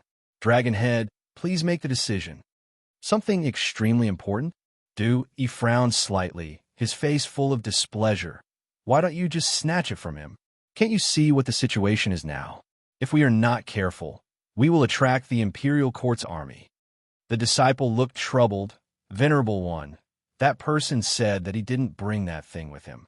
He will only take it out after he is sure that he can see Dragonhead. This person is so cunning. It is very likely that he was sent by the Imperial Court. Let's kill him before he knows where we are. Hearing this, a trace of viciousness flashed across Shiju Yi's face as he coldly said, "This." The disciple hesitated, not knowing if he should obey the order. Then, the man with the iron mask said, "Wait." After a pause, the man with the iron mask continued, "Take my order and bring that person up the mountain." Dragonhead, what if this person is a spy sent by the Imperial Court? Won't our whereabouts be exposed? He hurriedly said. The man with the iron mask snorted. If this thing is extremely important to our heavenly dragon sect, what should we do? Besides, even if he is a spy from the Imperial Court, I don't believe that he can send a message to the Imperial Court under my nose. You hurry up and go. With that, the man with the iron mask pointed at the disciple who gave the order. Yes, Dragonhead. The disciple received the order and left. As the sun set, a few men in gray clothes suddenly came to a village outside the mountains. They walked to a small, dilapidated house beside the village and asked, "Is that kid still inside?" The two young men guarding the door quickly said, "Still inside. Still inside. Brother Meng, wait a moment. We will bring that kid out." The man in the lead responded softly. The two young men pushed the door open and walked in. After a while, the two of them walked out with a handsome young man who was dressed somewhat shabbily. The man in the lead shouted, "Li Junjian, you brat, quickly hand over the thing, or don't blame me for being rude." The man named Li Junjian raised his head and looked at the man with the surname Meng indifferently. He said without fear, "I said, this thing is very important to me. I can only hand it to you, Dragonhead. I don't trust anyone else. You can kill me or cut me up, but it is impossible for me to hand over the thing." "Yo, you're quite tough, brat. This young master likes your temperament. Let's go. Take your thing and come back with me to see Dragonhead." The man with the surname Meng laughed and said. Li Junjian was unmoved and said indifferently, "How do I know if you're lying to me? If I take out the thing and you want to snatch it, then I won't have a share of the credit at that time. I'm not going." "Hey, you're quite cautious, brat." The man with the surname Meng laughed, then took out a token from his pocket and waved it in front of Li Junjian's eyes. He said, "See, this is Dragonhead's personal token. Seeing this token is like seeing Dragonhead. Now do you believe that I was sent by Dragonhead to pick you up?" Li Junjian looked at it seriously. After pondering for a moment, he said, "Okay, I'll go with you, but I have to take the thing out first. You're not allowed to follow me." The man with the surname Meng thought for a moment and said, "Okay, then hurry up. I don't think you can escape from me." Chapter 15:16. Dragonhead. Li Junjian has arrived.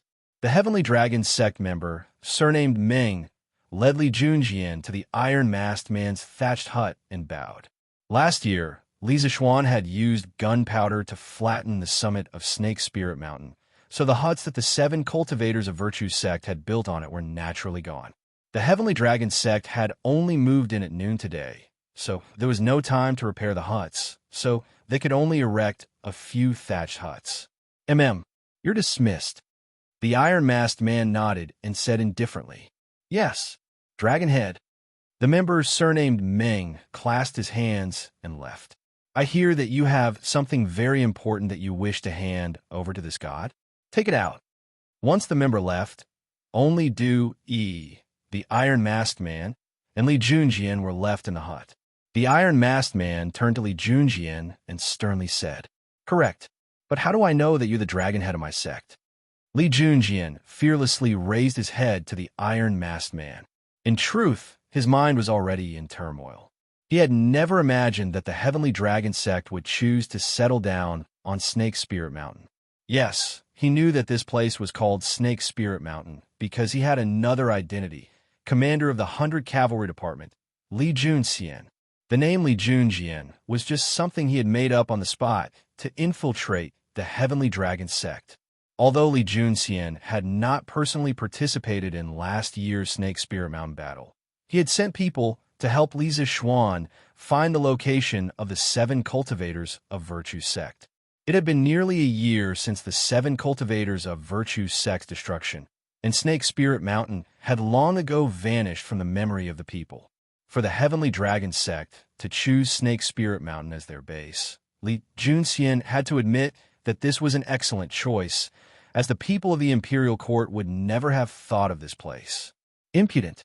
You dare to disrespect the dragon head in front of you. Du Yi, who was standing at the side, shouted, paying respects to the Venerable One. Li Junxian first clasped his fist and bowed to Du Yi, and then he bowed to the masked man. Since Venerable One says that Sir is the Dragon Chief, then Sir must be the Dragon Chief. This subordinate has never seen the Dragon Chief's true appearance, and the item in this subordinate's hands is of great importance. Thus, I had no choice but to confirm the Dragon Chief's identity. The metal masked man gave Li Junxian a profound glance as if he wanted to see through him. After a long while, he finally said, "Hand over the item. If it's really as you say, that it's an extremely important item, then I'll spare your life." Li Junxian hastily bowed. "Many thanks, Dragonhead." After saying this, he took out a book with a blue cover from his bosom and raised it over his head with both hands. Reporting to the Dragon Chief, at noon today, Sir and Venerable One left in a hurry and left this account book in a secret room of the Heavenly Dragon Temple. After you left, the Imperial Court sent an army to encircle the Heavenly Dragon Temple. This subordinate felt that this account book must be of great importance, so I took it with me and charged out of the encirclement while the soldiers were unprepared. However, this subordinate was worried that something might happen to the account book with me, so I asked around for Dragon Chief's whereabouts, wanting to personally hand the account book to Sir. Now that I've finally met Sir, this subordinate can finally rest easy. The metal-masked man's eyes were like lightning bolts. He first coldly glanced at Du Yi, and then he turned to Li Junxian. "You're saying that the item in your hands is the account book of my sect?" Li Junxian bowed. Reporting to Venerable One, when this subordinate picked up the account book, I subconsciously flipped through a page and saw that it said that Jin Wanfu, the manager of the Yanhuang Bank of Xinfeng County, had paid a tribute of 4,000 Tang Yuan in the 2nd month and 5,000 Tang Yuan in the 3rd month.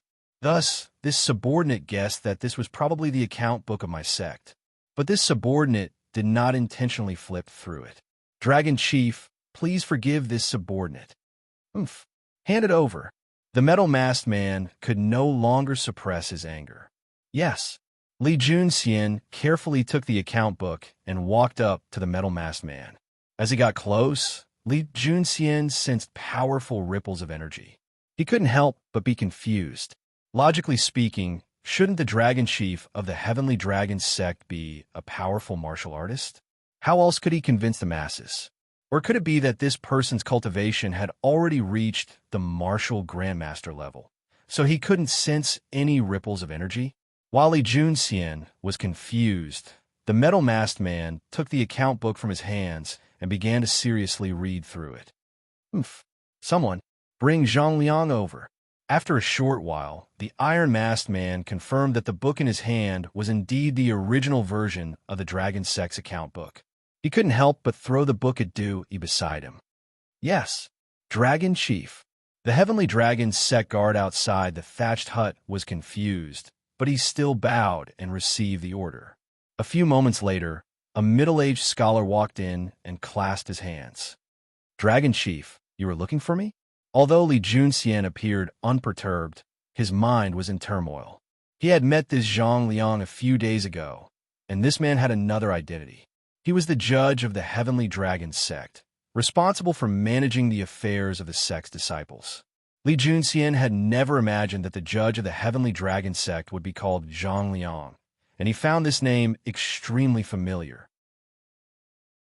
Now that he thought about it, wasn't this the county magistrate of Lan Province's Yong County, wanted by the imperial court?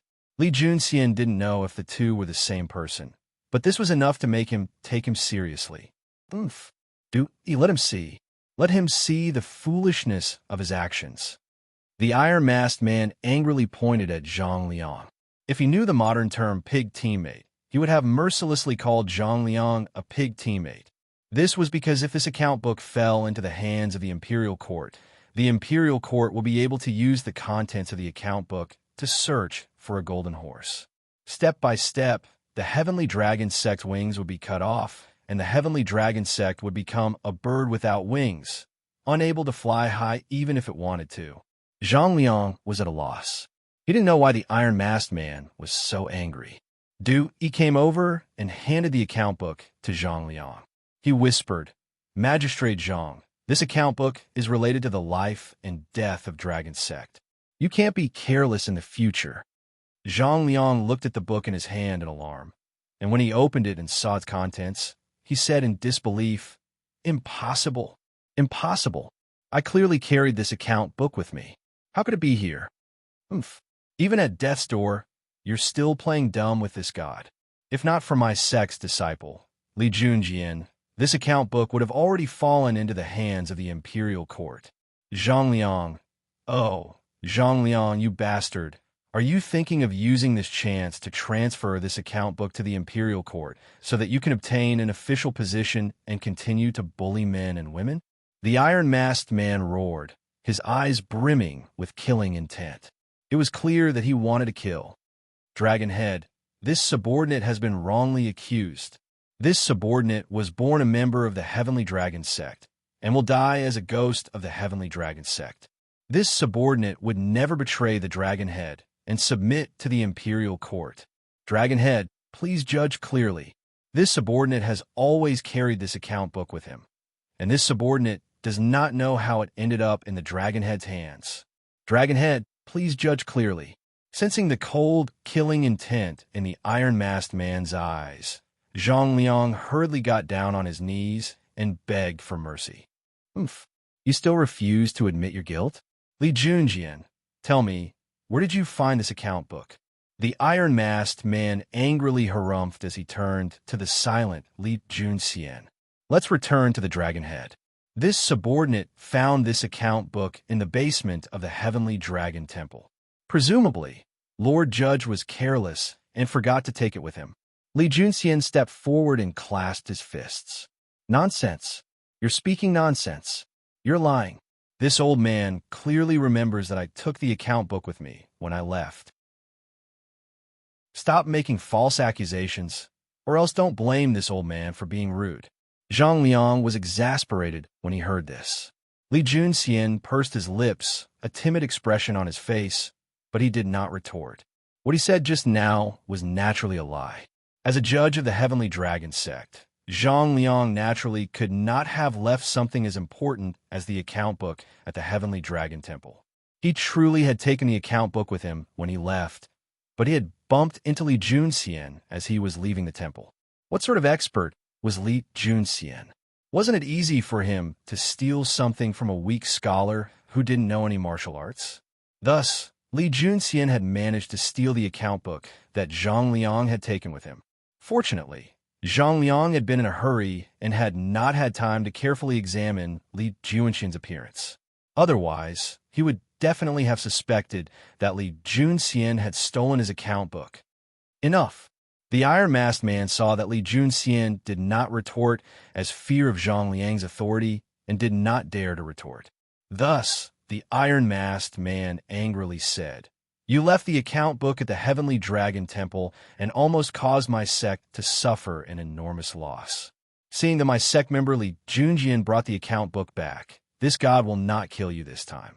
Although I can spare you the death penalty, you cannot escape punishment. Men, drag Zhang Liang away and break 2 of his fingers as punishment.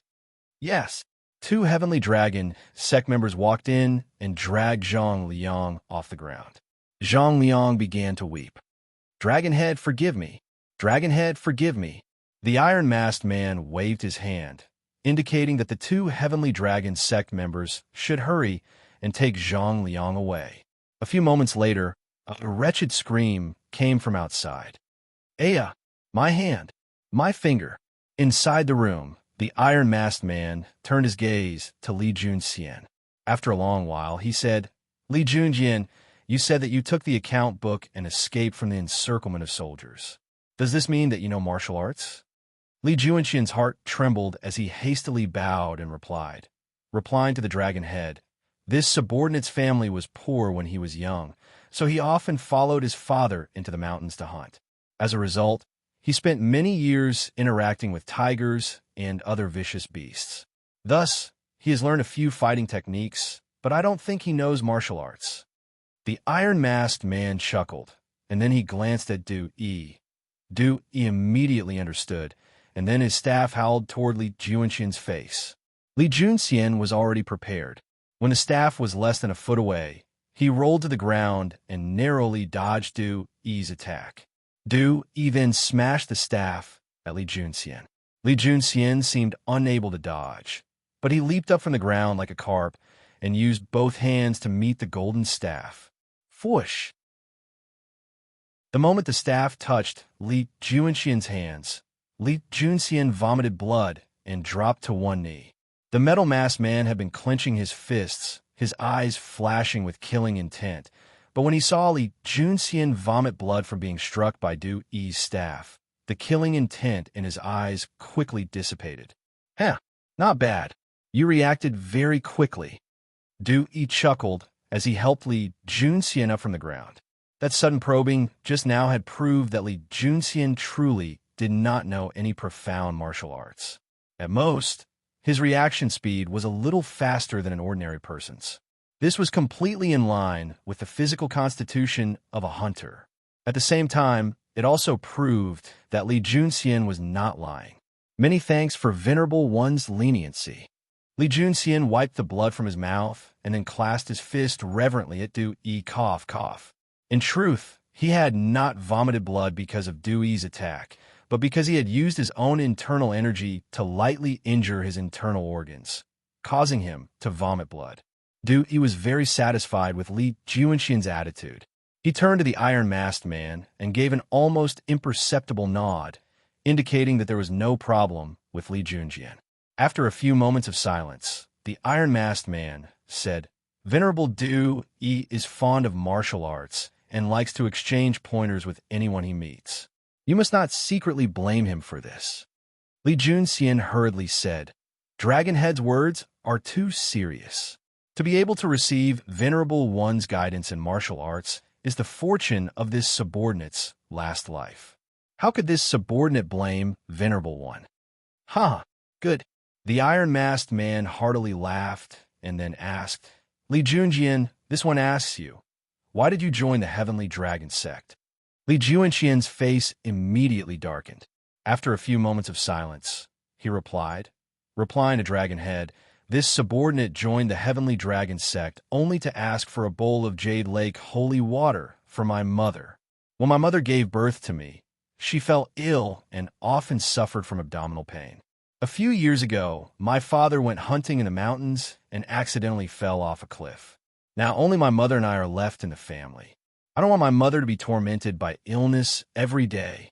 Several days ago, this subordinate heard that the Jade Lake holy water of the Heavenly Dragon sect can cure all illnesses and that one can obtain it by joining the Heavenly Dragon sect. Thus, I joined the Heavenly Dragon sect, but I have no money and cannot become an inner sect disciple. I can only wait for half a month when the sect distributes the Jade Lake holy water to the outer sect disciples. Li Junxian had naturally come up with this excuse before joining the Heavenly Dragon sect. The reason he had not spent money to become an inner sect disciple was that he was worried that he would attract too much attention and expose his true identity. The iron-masked man nodded and said, "Good. I didn't know that Li Junjian was such a filial son. Since you brought back the account book, this one will directly promote you to an inner sect disciple of the Heavenly Dragon sect. Are you willing?" Chapter 15-17. Many thanks, Dragonhead. Many thanks, Dragonhead. This subordinate is willing to go through water and tread on fire for the Heavenly Dragon sect. On the summit of the Serpent Spirit Mountain, Li Junxian excitedly bowed when he heard that the iron-masked man was going to promote him to an inner sect disciple. The iron-masked man nodded in satisfaction. At this moment, he said, "According to the rules of our Heavenly Dragon sect, once the Jade Lake holy water is distributed, it must be drunk on the spot. It cannot be taken out of the sect, and it cannot be given to others." Li Junxian's face darkened. After a moment of hesitation, he clasped his fists at and said, "Venerable One, my mother is sick and in urgent need of the Jade Lake holy water. I beg of Venerable One to show mercy and allow me to bring some back home. This subordinate is willing to pay any price. I beg of Dragonhead and Venerable One to fulfill my wish." The iron-masked man remained silent. Unhappily said, "Li Junjian, the Dragonhead made an exception to promote you to an inner sect disciple on the basis that you return the sect's account books. Don't forget yourself and not know what's good for you." Li Junxian hurriedly bowed and said, "This subordinate is not arrogant and forgetful. This subordinate only wishes to free my mother from her illness. I beg of Dragonhead and Venerable One to fulfill my wish." He spoke with sincerity, just like a filial son. For a moment, Shakyamuni and he found it difficult to reprimand him. Work hard in the Heavenly Dragon sect and make more contributions. Once you become a member of the Heavenly Dragon sect's Earth Fiend group, you will be able to obtain a lot of Jade Lake holy water. You can also bring it out of the sect. The iron-masked man finally spoke. "Earth Fiend group? This subordinate may be so bold as to ask, what is the Earth Fiend group?" Li Junxian couldn't help but ask in alarm. E's face chilled. "Don't ask what you shouldn't ask. Once you become an inner sect disciple of the Heavenly Dragon sect, you will slowly understand." This subordinate was rash. "Venerable One, please forgive me." Li Junxian was slightly disappointed, but he still put on a fearful expression and hurriedly bowed. There's no harm in telling you." Unexpectedly, the iron-masked man explained, "Apart from the inner and outer disciples of the Heavenly Dragon sect, above the inner disciples, there are the 36 heavenly spirits and 72 earthly fiends. These people are all top experts, and each of them has a well-trained and strong team. If you can make outstanding contributions to the Heavenly Dragon sect, this seat will transfer you to the Earthly Fiends group." Li Junxian was flabbergasted. He had always believed that the Heavenly Dragon sect was just a bunch of superstitious believers, a motley crew. He had never imagined that the Heavenly Dragon sect would be hiding such an elite force. It was clear that this Dragonhead was planning something major. "This subordinate will definitely lay down my life for the Heavenly Dragon sect. I will not disappoint the Dragon Chief." Suppressing his shock, Li Junxian clasped his fist and bowed feverishly. "Good, then I shall wait and see." The iron-masked man chuckled and said, "I still have important matters to discuss with the Venerable One. Li Junjian, you can leave first." Li Junxian clasped his fist and said, "Yes, this subordinate will take his leave." With that, Li Junxian bowed and left. "Dragon Chief, you seem to have a different opinion of Li Junjian?" He couldn't help but ask after Li Junxian left. The iron-masked man's eyes flashed, but his expression couldn't be seen because of the mask. After a few moments of silence, he said, "This person is filial and courageous. Although his martial arts aren't high, he could be a good seedling after some training. We're about to start a war, and we need people like him to fight for us." Shakyamuni's eyes narrowed as he clasped his fist and said, "This subordinate admires the Dragon Chief's wisdom The iron-masked man glanced at Du Yi and sternly ordered, "Tomorrow morning, enter Chang, and in disguise and act according to the plan. If anything goes wrong, this seat won't be able to live, and neither will you." Shakyamuni's expression stiffened as he bowed and said, "This subordinate obeys." What a shocking sight. It was truly a ghastly sight. There are more than 100 merchants colluding with the dragon sect, and 8 of them are the shopkeepers of the Yanhuang Bank's branches. In just a few months, the dragon sect has obtained more than 300,000 strings of cash from these people. What is the dragon sect trying to do by amassing so much money? I'm sure everyone here knows what's going on even without this old man saying it, right? In the Ganlu Hall, Zhangsun Wuji, Fang Xianling, Du Ruhui, Wei Zheng, Lu Dui, Xiao Yu, and several other core officials were gathered together. At this moment, Xiao Yu solemnly looked at everyone and sternly said, after Li Tai received the slip of paper that Li Junxian had secretly passed to him, he had passed it to Li Er. After reading it, Li Er was shocked and hurriedly summoned several trusted core officials to the Ganlu Hall for an emergency meeting. Wei Zheng stepped forward and clasped his fist. "Your Majesty, this old subject dares to ask, where did this information come from? Is it reliable?" Seated at the head of the table, Li Er waved his hand. "We will not divulge the source of this information, but this information is definitely reliable. Right now, the urgent matter is to discuss how to resolve the dragon sex problem, not the source of this information." Li Er placed great importance on a young man like Li Junxian, so he did not want to reveal Li Junxian's true whereabouts in case Li Junxian was discovered in the dragon sect and met with misfortune. The slip of paper that Li Junxian had passed to Li Tai naturally didn't contain all the information in the account book. It only contained the main points, but even so, it was enough to shock Wei Zheng and Fang Xianling. "Your Majesty, the dragon sect has amassed so much money and used Du Yi's deceit to wantonly recruit believers.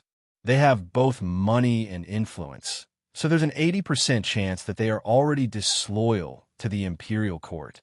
This old subject requests that your Majesty make a decision so that more people do not join the dragon sect and go astray." Zhangsun Wuji stepped forward and sternly said, "This old subject concurs." Fang Xianling clasped his fist. "This old subject believes that your Majesty should immediately list the dragon sect as a disloyal sect and order the various provinces and counties to prohibit the dragon sect from preaching. Otherwise, when the dragon sect grows stronger and has more and more believers, it will be too late for the imperial court to deal with them." This subject concurs. The other officials also clasped their fists in agreement.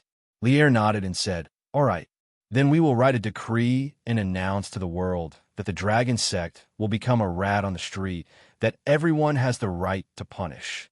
However, the core members of Heavenly Dragon Cult are nowhere to be found.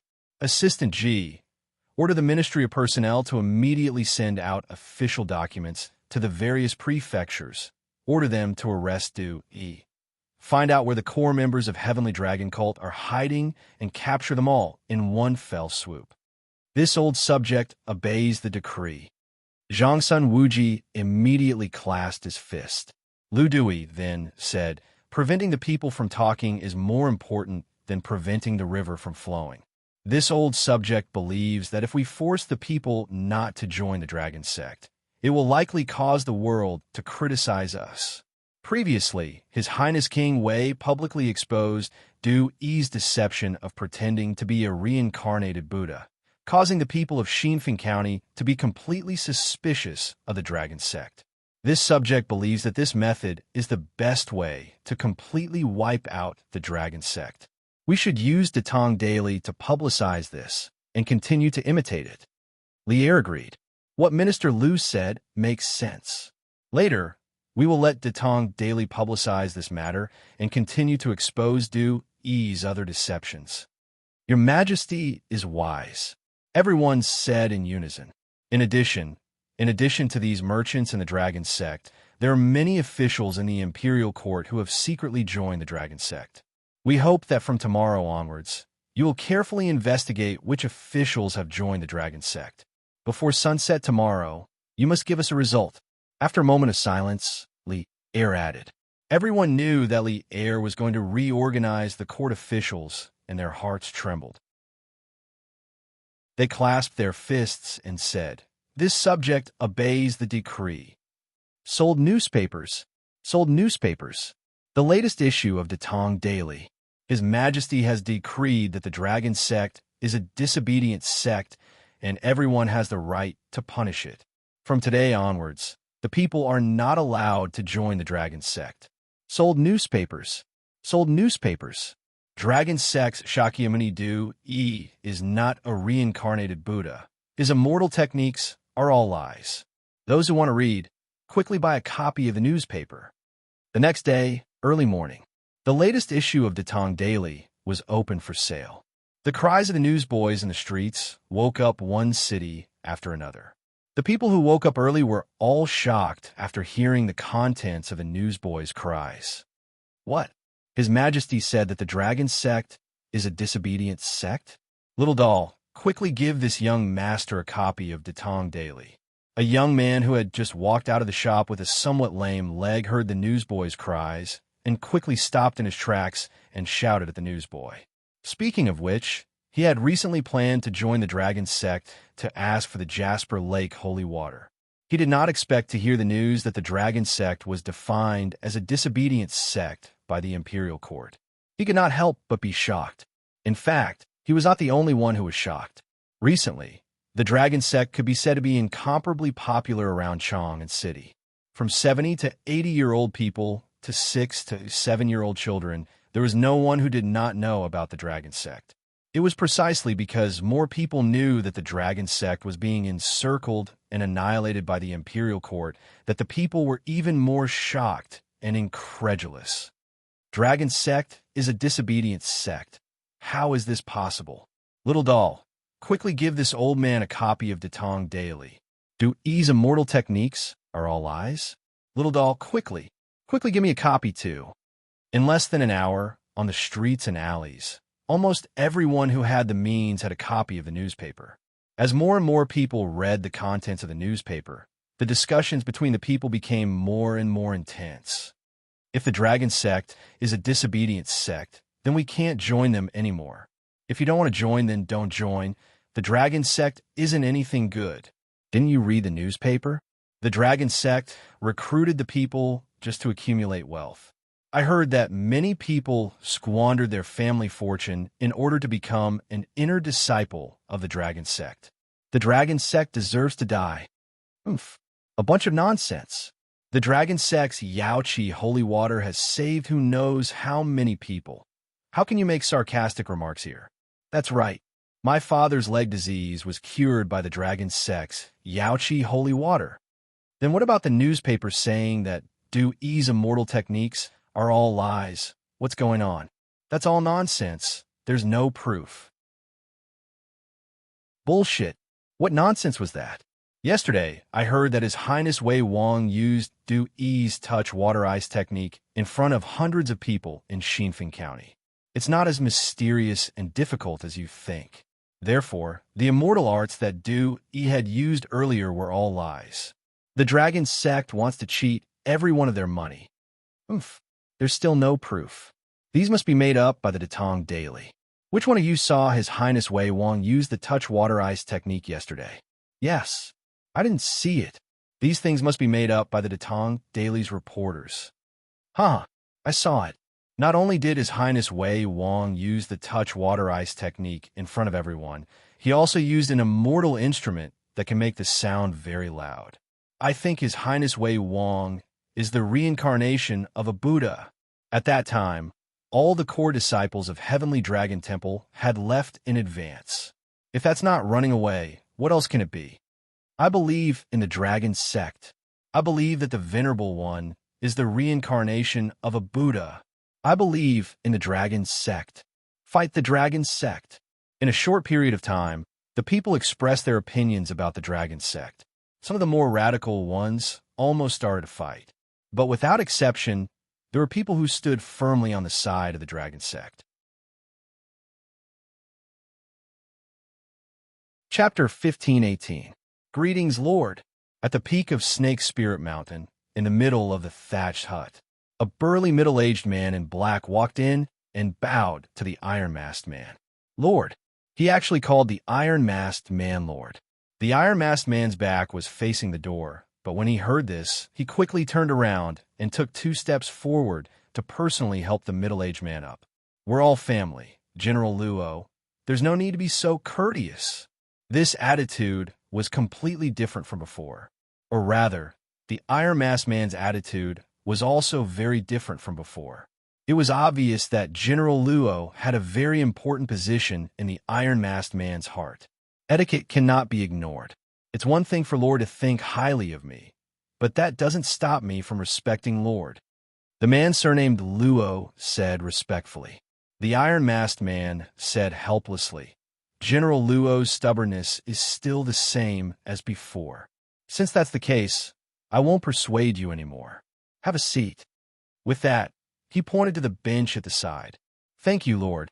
The man surnamed Luo cupped his hands and walked to the bench, sitting upright. After the iron-masked man sat down, the man surnamed Luo asked, What orders does Lord have for calling me here today? The iron-masked man chuckled. There are no orders, but there are some situations that I would like to understand from General Luo. The man surnamed Luo hurriedly cupped his hands. Please speak, Lord. The iron-masked man pondered for a moment before saying, I just received news that Li Shimin has already designated the Dragon Sect as a disobedient sect and announced to the world through Tang Daily that the common people are prohibited from joining the Dragon Sect. As a result, the Dragon Sect can no longer expand rapidly like before. General Luo, what do you think? The iron-masked man was quite well informed. Snake Spirit Mountain was more than 30 miles away from the nearest county of Weinan County. The Tang Daily had just been released today, and he already knew about it. There must be someone in the city. Luo's face darkened, and he said, My lord, the only evidence the Imperial Court has is that Du used spells to deceive the people. Why would they suddenly go to war and label the Dragon Sect as a disobedient sect? The iron-masked man shook his head. This king is also puzzled about this. I thought Li Shimin would wait until he had more evidence before making a move against the Dragon Sect. I didn't expect this day to come so soon. The man surnamed Luo frowned at first, then smiled in relief and said, My lord, there's no need to worry. Even if Li Shimin takes action in advance, it won't have much impact on our great cause. On my side, everything is ready. I'm just waiting for my lord's order, and the 20,000 troops can kill their way into Chang and city at any time. 20,000 soldiers. Who would have thought that the Heavenly Dragon Sect would secretly have 20,000 elite troops? It was no wonder that the Heavenly Dragon Sect would crazily amass wealth. After all, to raise 20,000 troops, the consumption of food and horses was not a small sum. Good. I've been waiting for General Luo to say this. The iron-masked man suddenly stood up and clapped his hands. Since General Luo is so confident, then this king can rest assured. Once the join in Chang and city is opened, we can directly drive in and attack Chang'an. But before that, this king wants to give Li Shimin a surprise that will make him lose the hearts of the people. The man surnamed Luo was not interested in the surprise. He cupped his hands expressionlessly and said, The Heavenly Dragon Army awaits my lord's orders at any time. The iron-masked man nodded. Actually, even if Li Shimin forbids the commoners from joining the Heavenly Dragon Sect, those who have already joined may not be willing to leave, because those who drink the holy water of the Jade Lake can no longer leave. General Luo can integrate these people into the Heavenly Dragon Army in the next 2 days. When we attack the city, we can use them as the vanguard. Although this sentence was expected to be ordinary, behind the words, there was an endless amount of blood and evil. Luo Xian frowned and hesitated. My lord, using the commoners as scapegoats, even if you win the country, I'm afraid it will affect your reputation. My lord, please reconsider. Reputation? What bullshit reputation? History has always been written by the victors. Hearing this, The iron-masked man suddenly became angry. He pointed at the southwest direction of Chang and city and roared. Li Shimin killed his brother's father and took over his brother's wife. Now, he is praised by the commoners as the eternal saint. Why? Isn't it because he is the victor? After this king kills Li Shimin and ascends to the throne, the history books will be dominated by this king. Who will care if this king uses the commoners' lives to attack the city? The man surnamed Luo narrowed his eyes. Although he did not agree with the iron-masked man's words, he did not refute. The room was silent for a moment. The iron-masked man regained his composure and said, "It's settled then. The core members of the Heavenly Dragon sect in the other 4 states will be arriving in the next 2 days. The matter of recruiting them will be handed over to you, General Luo. This king believes in your ability. You will definitely be able to organize an army of at least 50,000 people." The man surnamed Luo stood up and cupped his hands. "This general obeys." "Good. General Luo, please go ahead." The iron-masked man waved his hand and said, "Yinshan." The discussion of the Heavenly Dragon sect among the people could be said to be overwhelming. However, Yinhuang College seemed to be in a different world. This was because this place was not affected by the Heavenly Dragon sect at all. All the teaching tasks were carried out normally. In the past few days, the students of the college were basically busy preparing for the final exam. Of course, there were a few people who did not need to prepare for the exam, such as Li Ku, Iron Egg, Chung Chumo, and the other students who followed Li Zixuan to eliminate the locusts. Today was Sunday in Yinhuang College, a holiday. Even so, there were still some students in the college spontaneously revising in the classroom. This was because the college would hold the final exam in a week. This was the final exam at the end of the academic year. Everyone in the college, whether it was the teachers or the students, paid great attention to it. Li Zixuan even specially sent a message to the college last night to ask Li Gang about the college's preparation for the final exam. Sigh, that is really too much. At least I helped him solve the case, didn't I? Not only did he not appreciate it, but he also sent me to the college to review my homework. Am I really my dad's son? In the classroom, a teenager bit the end of a pen and muttered to himself with a bitter face. That's right, this teenager was Sun Zifen. Speaking of which, he was quite tragic. Originally, he had solved the case of Jin Wanfu's murder with Di Jixuan and Li Tai in the Supreme Court yesterday. No matter how you looked at it, it was a great achievement. However, the key witness, Yi Hong, was killed, making the whole case back to square one. In this way, Sun Zifen's contribution was not as great as before. In addition, on the way home, Sun Fujia accidentally heard someone say that his child was studying at Yinhuang College and did not go home on the weekend. After Sun Fujia went back, she took advantage of the dinner and suggested that Sun Zifen go back to the college a day earlier to review his homework. This made Sun Zifen angry. What do you mean by biological? Zifen, what are you muttering about?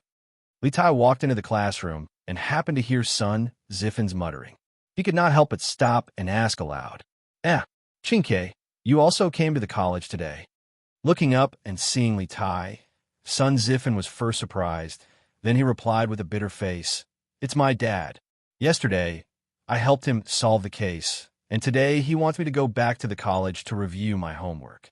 I even suspect that I'm not his biological son." Li Tai was speechless. What are you talking about? If Sun Xiaoqing heard it, he would be furious. Besides, it was not you who solved the case in the Supreme Court yesterday. It was Jixuan, okay? Hearing this, Sun Zifen straightened his neck and said, "Chinke, you're wrong. It was the 4 of us who worked together to finally solve the case. We can't do without anyone."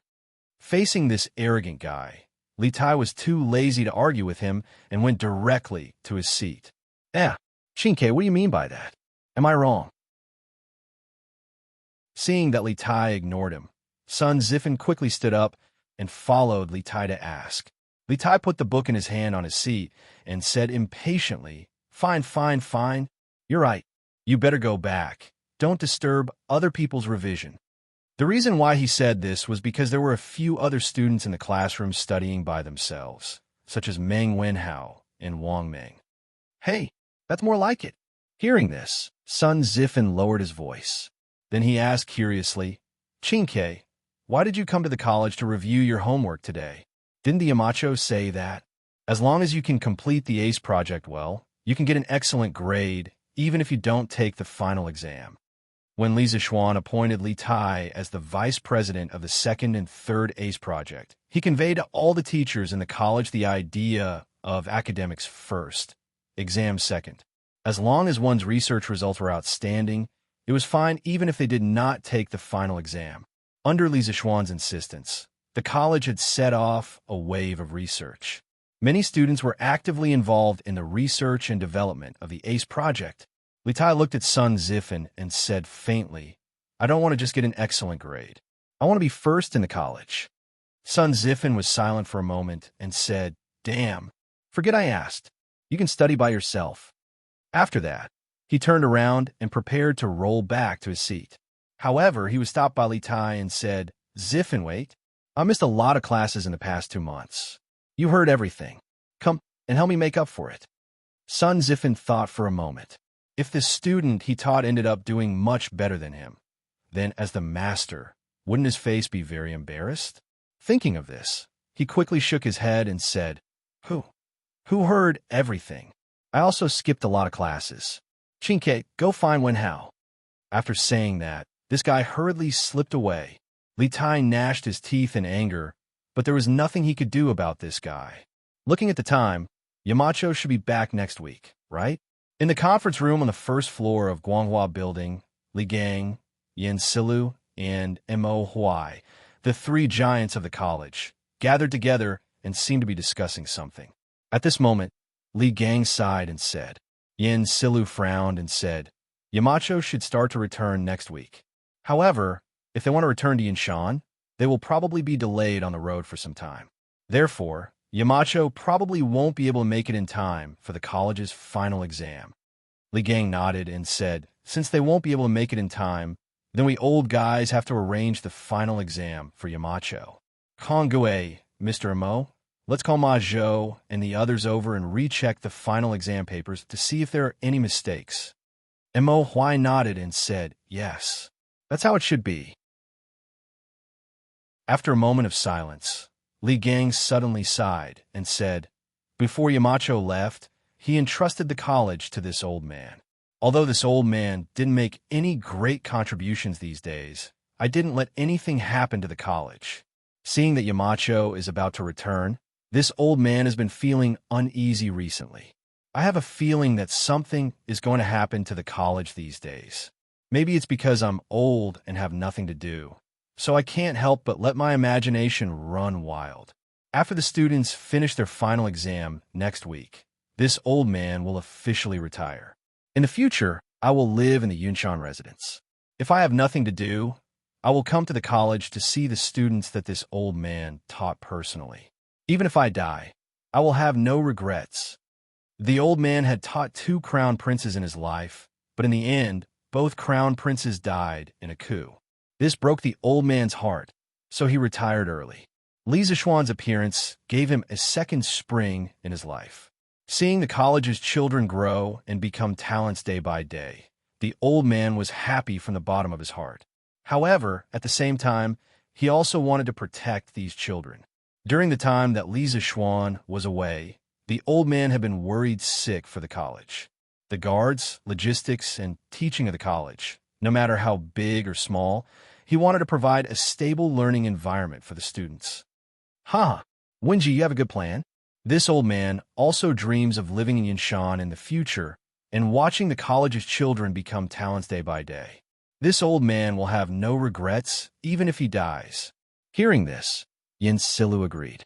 Mo Huai was silent for a moment, then said, The 2 of you are highly respected, and Yin Huang College can't do without you. However, the 2 of you are already old and have reached the age where you can enjoy your remaining years. This old man has no face to persuade the 2 of you to continue teaching in the college. I only hope that the 2 of you can live to 100 years old and see the college's students benefit the people. Li Gang chuckled and said, Thank you for your auspicious words. This old man also wants to see that day. Mo Huai nodded. After pondering for a moment, he said, "As for Mr. Wenji, if you are worried that something will happen to the college recently, I will stay in the college for the time being to prevent any accidents. Please rest assured, Mr. Wenji." Li Gang thought for a moment and didn't reject. He nodded and smiled. That would be for the best.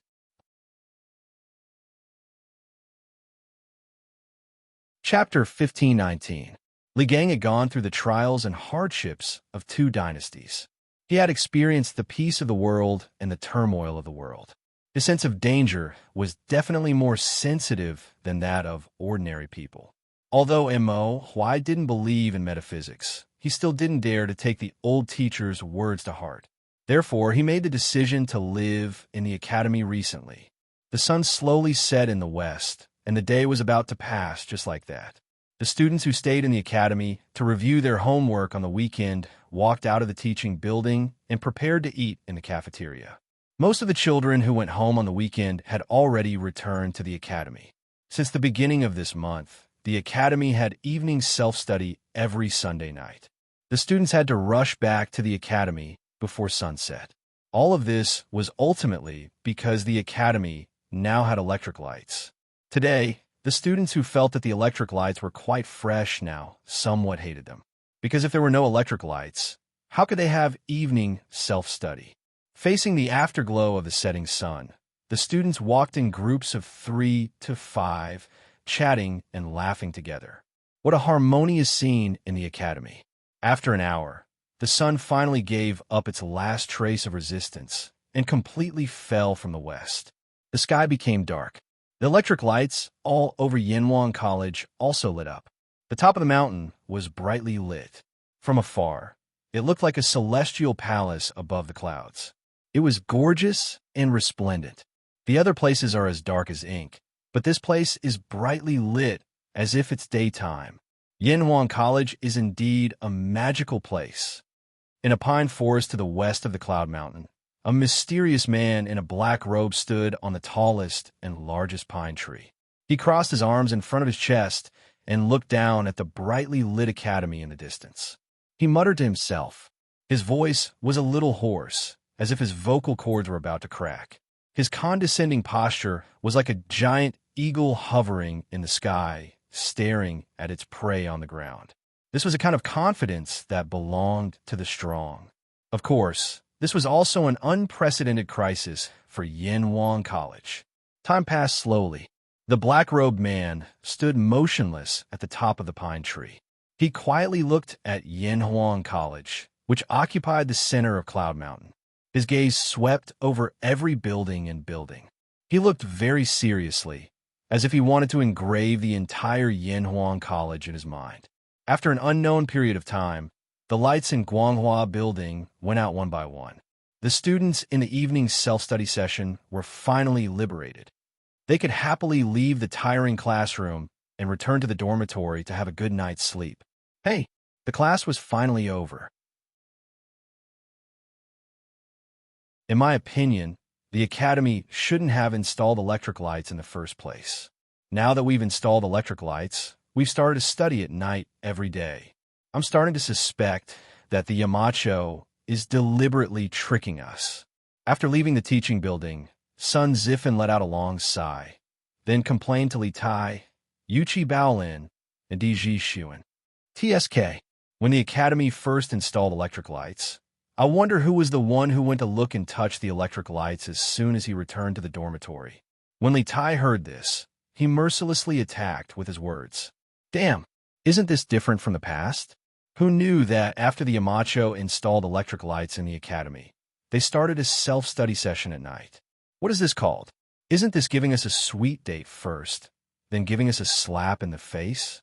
Sun Zifen straightened his neck and said. Li Tai shook his head and said, You should think about it this way. If there's no self-study session at night, why would the Yamacho install electric lights in the academy? Could it be that they're for you to sleep in?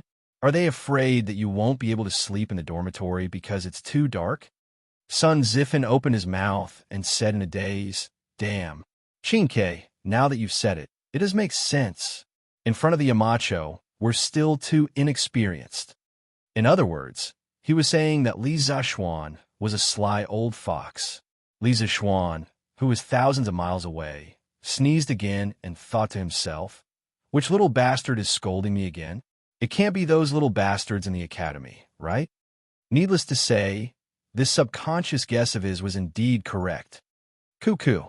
At this moment, there was a strange noise among the group. After looking at each other, they finally locked their eyes on Yuchi Baolin. Yuchi Baolin rubbed his stomach with one hand and scratched his head with the other. He said embarrassedly, I'm hungry. Shinke, why don't you guys go back first?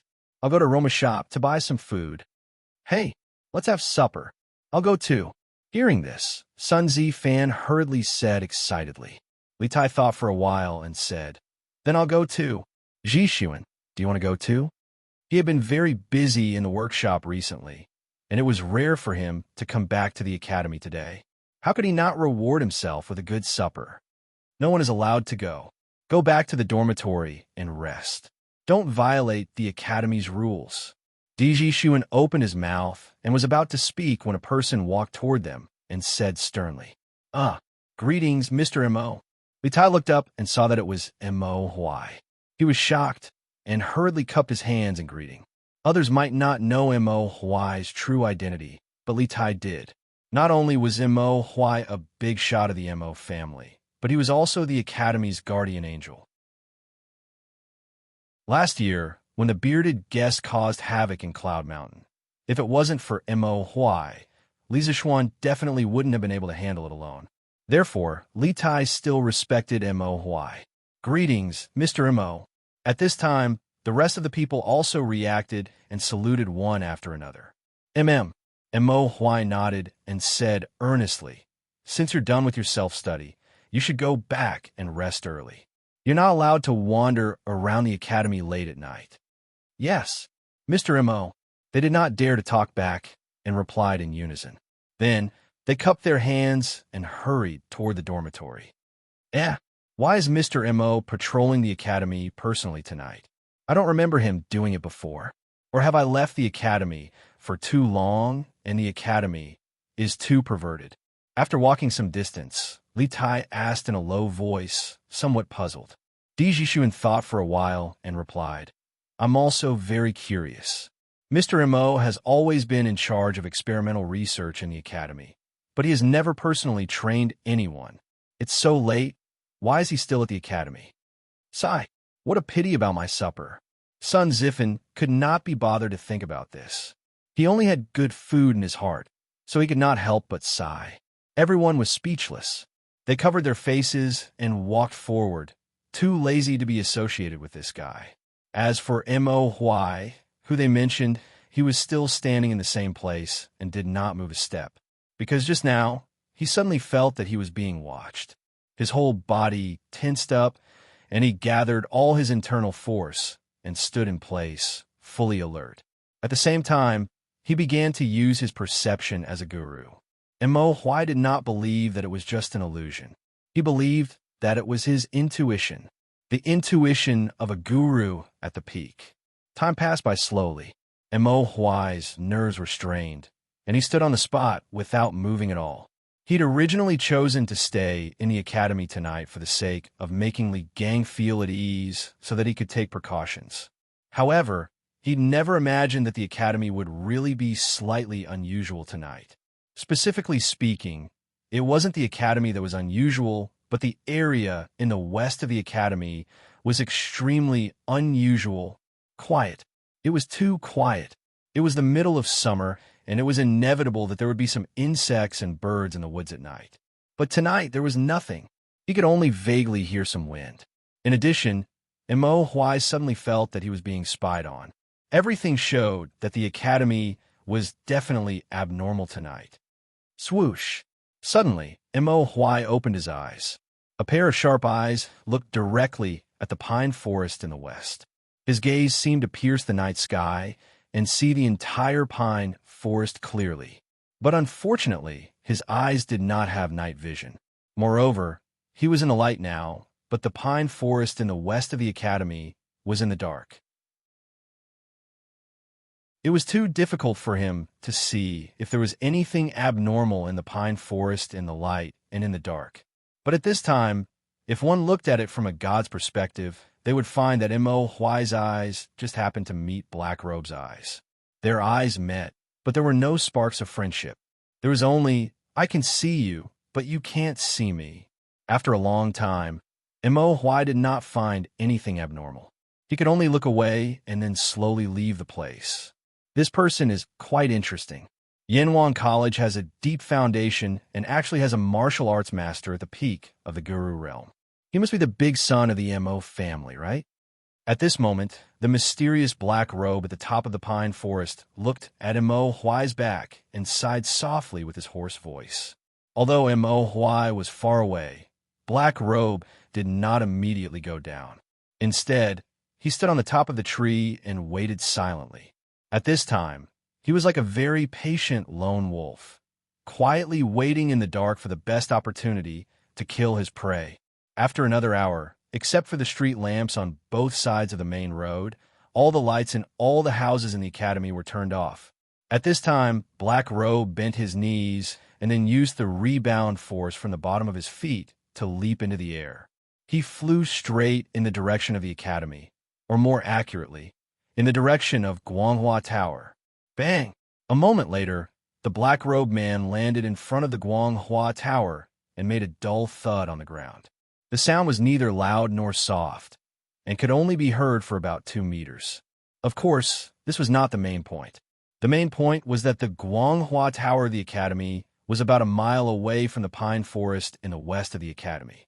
However, this mysterious Black Robe man, standing on the top of a tree, leaped lightly and crossed the distance of more than a mile. With such strength and lightness skill, he was definitely a top master. After landing, Black Robe went straight to the front door of Guanghua Tower. The teaching building of the academy was usually locked at 9:45 every night. Therefore, even if Black Robe came to the front door of Guanghua Tower, he could not enter. But how could a mere lock stump a peerless powerhouse? Black Robe pressed the iron lock hanging on the door and gently pinched. Kacha! The iron ring on the lock broke with a sound. It was said that this iron lock came from the Mo family. Ordinary people could not open it without a key.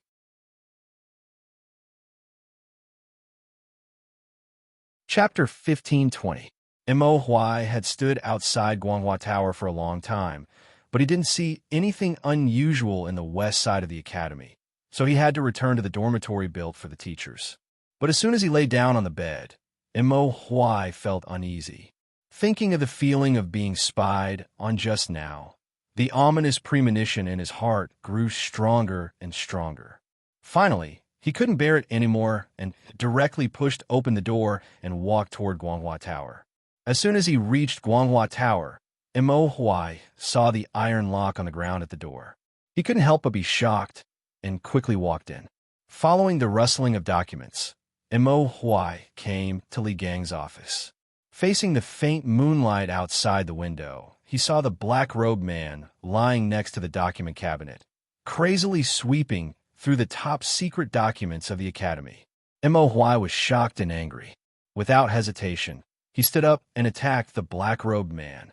As a martial arts master at the peak of the Grandmaster stage, Mo Huai was not arrogant enough to think that he was invincible, but he also didn't think that there were many people in the world who could hurt him. Even if there were, they could be counted on one hand. But unfortunately, today he met someone who could hurt him. Moreover, it was someone who could hurt him so casually. Mo Huai really couldn't think of anyone other than a grandmaster who could have this kind of extraordinary strength. But how rare was a grandmaster in the world? In the past 100 years, there had only been 3. The publicly recognized number 1 person in the world, spiritual master Ling Su, who was also Li Zixuan's master. The other was Abbot Xian Kong of the Shaolin Temple, who did not care about worldly affairs. The last one was the mysterious Tuju estate preceptor, Wu Jie. Thinking of this, Mo Huai wiped the blood from the corner of his mouth, looked at the Black Robe man, and asked word by word, "You are Wu Jie?" With the death of spiritual master Ling Su last year, there were only 2 grandmasters in the world, and Abbot Xian Kong of the Shaolin Temple would definitely not be interested in the technical information of Yanwang College. The only explanation was that the man in front of him was the state preceptor Wu Jie. Ho ho, good eyesight. But even if you know, what can you do? You will die tonight. Everyone below the Grandmaster level is an ant. The black-robed man looked at Mo Huai with a ridiculing expression as he spoke indifferently. However, there was a burning, killing intent hidden in his indifferent tone. You really are the Tuju estate teacher. What audacity! This is the great Tang, not a place for a Turk like you to behave atrociously. When Mo Huai heard this, his eyes widened in shock. Who could have imagined that the state teacher, second only to the Turks and above all, would sneak into the great Tang alone and even come so close to the capital? In the eyes of ordinary people, what else could this be but seeking death? Even so what? Other than you, no one else on Cloud Mountain has the ability to resist me. As long as this old man is willing, there won't be anyone left alive on Cloud Mountain tonight. Wu Jie waved his hand and said casually. Although these words were very inhumane, Mo Huai had to admit that Wu Jie was telling the truth. Although Yanhuang College had guards, those guards were only at the Qi transformation stage and were completely useless in front of a martial grandmaster.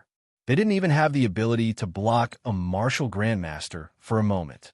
Thus, if Wu Jie really wanted to go on a killing spree in Yanhuang College, no one would be able to stop him. But even so, what could they do? Although Mo Huai was a patriarch of the Mo clan, he had spent nearly a year at Yanhuang College and had long since become a part of the academy. When the students saw him, they would respectfully call him Mr. Mo. He enjoyed this kind of life. He liked the children of the academy, and tonight, he would fight for them. Even if he died, he would not regret it.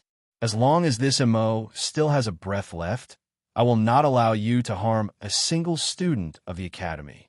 Moreover, there are several thousand elites arranged by His Majesty at the base of Cloud Mountain. As long as this Mo can hold out until reinforcements arrive, you, the state teacher of the Turks, can only be buried in the Central Plains. Mo Huai straightened his body, his posture once more as tall and straight as a pine tree. He looked fearlessly at Wu Jie, his face resolute. These words were not made up to disturb Wu Jie's mental state. Lier really had arranged for more than 2,000 Imperial Army soldiers at the base of Cloud Mountain. Not only were there soldiers at Cloud Mountain, but also at the Curious Pavilion. Their purpose was to protect the newest technology developed by the Academy. As long as they fought, they would alarm the sleeping teachers and students of the Academy, and someone would definitely come down the mountain to report. Mo Huai only needed to delay Wu Jie for a short period of time. This was very difficult, because the gap between Peak Grandmaster and Martial Grandmaster was simply too great. This was a chasm that almost all cultivators could not cross. If one could cross it, they would be above others, but if they couldn't, they would be nothing more than ants in the eyes of those above them. But no matter how difficult it was, Mo Huai had no choice but to stand. Behind him were more than 600 students, the future of the Academy, and even the future of the Great Tang. For the sake of the words Mr. Mo that the children often called out, Mo Huai had no choice but to put his life on the line. Do you think you can hold out until reinforcements arrive? Wu Jie coldly snorted, and then he disappeared from where he stood. A moment later, he was right in front of Mo Huai. Pung pung pung. Wu Jie's palms flashed, and in the dim moonlight, one could only see a series of afterimages in the air. In the blink of an eye, Wu Jie's palms fiercely slammed towards Mo Huai's chest. Mo Huai's nerves tensed, and his hair stood on end. He didn't dare to be careless, because in the exchange just now, he had already experienced the strength of his opponent. This was a master who was not only fast, but also powerful. He didn't dare, nor did he have the qualifications, to use his own body to meet force with force. At this critical moment, Mo Huai channeled all the inner energy in his body into his legs. The Mo family's lightness godly steps was fully utilized by Mo Huai as he retreated rapidly. After exiting Li Gang's office, he kicked the door frame and used the rebounding force to head towards the other direction of the corridor, which was the direction of Guanghua Building's main entrance.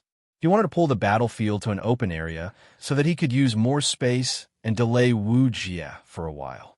In addition, only by fighting outside could they cause a big commotion and wake up the sleeping students and teachers so that they could go down the mountain to call for reinforcements.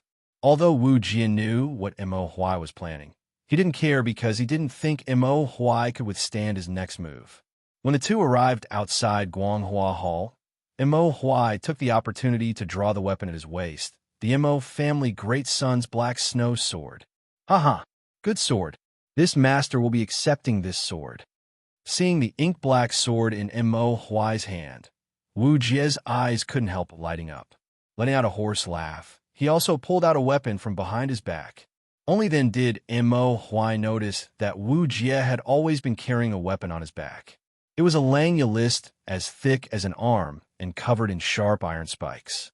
Under the moonlight, the tips of these spikes reflected a cold light, causing one's hair to stand on end. Pulling out his mace, Wu Jie didn't hesitate. Taking 2 steps forward and leaping into the air, he raised his mace with both hands and smashed it down towards Mo Huai's head. He wanted to smash Mo Huai's head with his mace. Simple and violent. Compared to the dazzling sword skills, blade skills, and palm skills of the Central Plains cultivators, Wu Jie's moves were very simple and direct. But even so, almost no one could resist his moves. It was precisely because of their simplicity that they were pure. Pure moves coupled with pure strength. This combination was even more difficult to resist. Black Snow Sword Cry. Only the heart moves. Harmony under the heavens. Mo family sword style. Love not offense. Facing Wu Jie's extremely pure and powerful move, Mo Huai didn't choose to dodge because he knew he couldn't. So Mo Huai directly used the Mo family sword style's most famous sword style, Love Not Offense. This was the Mo family's strongest defensive sword style, and at the same time, it was also the core ideology of Moz. As soon as this sword style was used, the air seemed to stagnate, and the mace in Wu Jie's hand seemed to slow down a bit. Wu Jie's brow furrowed slightly, but he still swung his mace towards Mo Huai. Although he felt that Mo Huai's sword style was a bit strange, he didn't take it to heart because he believed in his own strength. Reality proved that he had the qualifications to be so confident. Just as Mo Huai completed his sword move, the mace smashed heavily onto Ink's snow sword. The chi and blood in Mo Huai's chest suddenly stagnated, and he quickly retreated. Then he felt a sweet taste in his throat and spat out another mouthful of blood. Not enough. It's still not enough. Mo Huai anxiously shouted in his heart. Thinking back to when the dragon-bearded guest had come to Yinshan to cause trouble, Mo Huai had only used this love and partiality sword skill to block the dragon-bearded guest's storm-like attacks. But now that he had displayed this sword skill with all his strength, it seemed so fragile in front of Wu Jie, causing Mo Huai's heart to sink. Mo Huai's heart ached when he saw the small dents on the inky snow sword caused by Wu Jie's mace. This inky snow sword was Moz's personal sword in the past, and had been passed down for nearly 1,000 years. In the world's famous sword manual, the inky snow sword could be considered one of the top 10 swords. 1,000 years of wind and frost hadn't left a single mark on this sword, but today it had been damaged by a Turk. Mo Huai's heart was both pained and sad. He felt that he had let down the Mo family's divine ancestor, but he did not regret it. Today, in order to protect the Academy's secrets, in order to protect the Academy's future, he had to stand up. Judging from the current situation, he had to fight with all his might. Otherwise, he would die before the reinforcements could reach the mountain. Eat this teacher's staff again. Wu Jie hadn't expected that Mo Huai would be able to block his move, and he couldn't help but feel angry. Before Mo Huai could react, he soared into the air and swung his mace at Mo Huai's head again. Once again, he used the same move.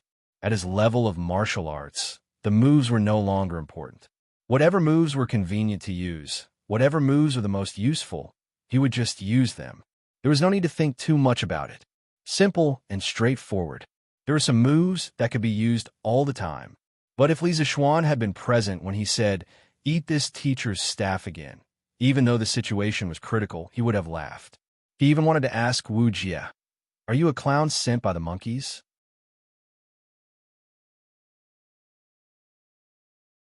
Chapter 1521. HM? What a strange sword skill. Yin Huang Academy. In front of Guanghua Tower, Wu Jie's full-strength attack was reduced by half by Mo Huai's ink snow sword. This made him a little dissatisfied, but at the same time, he was also a little surprised. Being experienced and knowledgeable, he almost instantly understood that there was something wrong with Mo Huai's sword technique. Mo Huai sighed lightly, but didn't say anything because he wasn't feeling well at the moment. Although he had reduced a large part of Wu Jie's attack, the gap in strength between the two of them was too great. Even if he had reduced a portion of the force, the remaining force was enough to make him suffer. Coupled with the fact that Mo Huai had already suffered heavy injuries in the previous rounds, it was already a miracle that he was still standing. He didn't know if he could block Wu Jie's next attack with his Taiji sword skill. However, it was also thanks to Li Zishuan's Taiji sword skill. Otherwise, he would have already fallen. Let's see how many more rounds you can last under this master's hands. Wu Jie's eyes were like lightning as he saw through Mo Huai's current physical condition. With a cold snort, he soared into the sky and smashed his mace towards Mo Huai's head. The same move was used again by Wu Jie, causing Mo Huai to grumble in his heart. At the same time, a Taiji sword skill flashed through his mind. Taiji sword skills 38th form. Phoenix wing spread. This time, Mo Huai had enough time to prepare his sword. He stepped back, circled his sword, and fell to the ground to avoid the mace. His body was at an extreme angle to the ground, and his left hand formed a sword finger to support his body. Then his right hand raised his sword and sucked the mace in. Because he had more time to prepare than last time, Mo Huai's ink snow sword really sucked Wu Jie's mace this time. Taiji sword skill was a sword skill that allowed the weak to defeat the strong.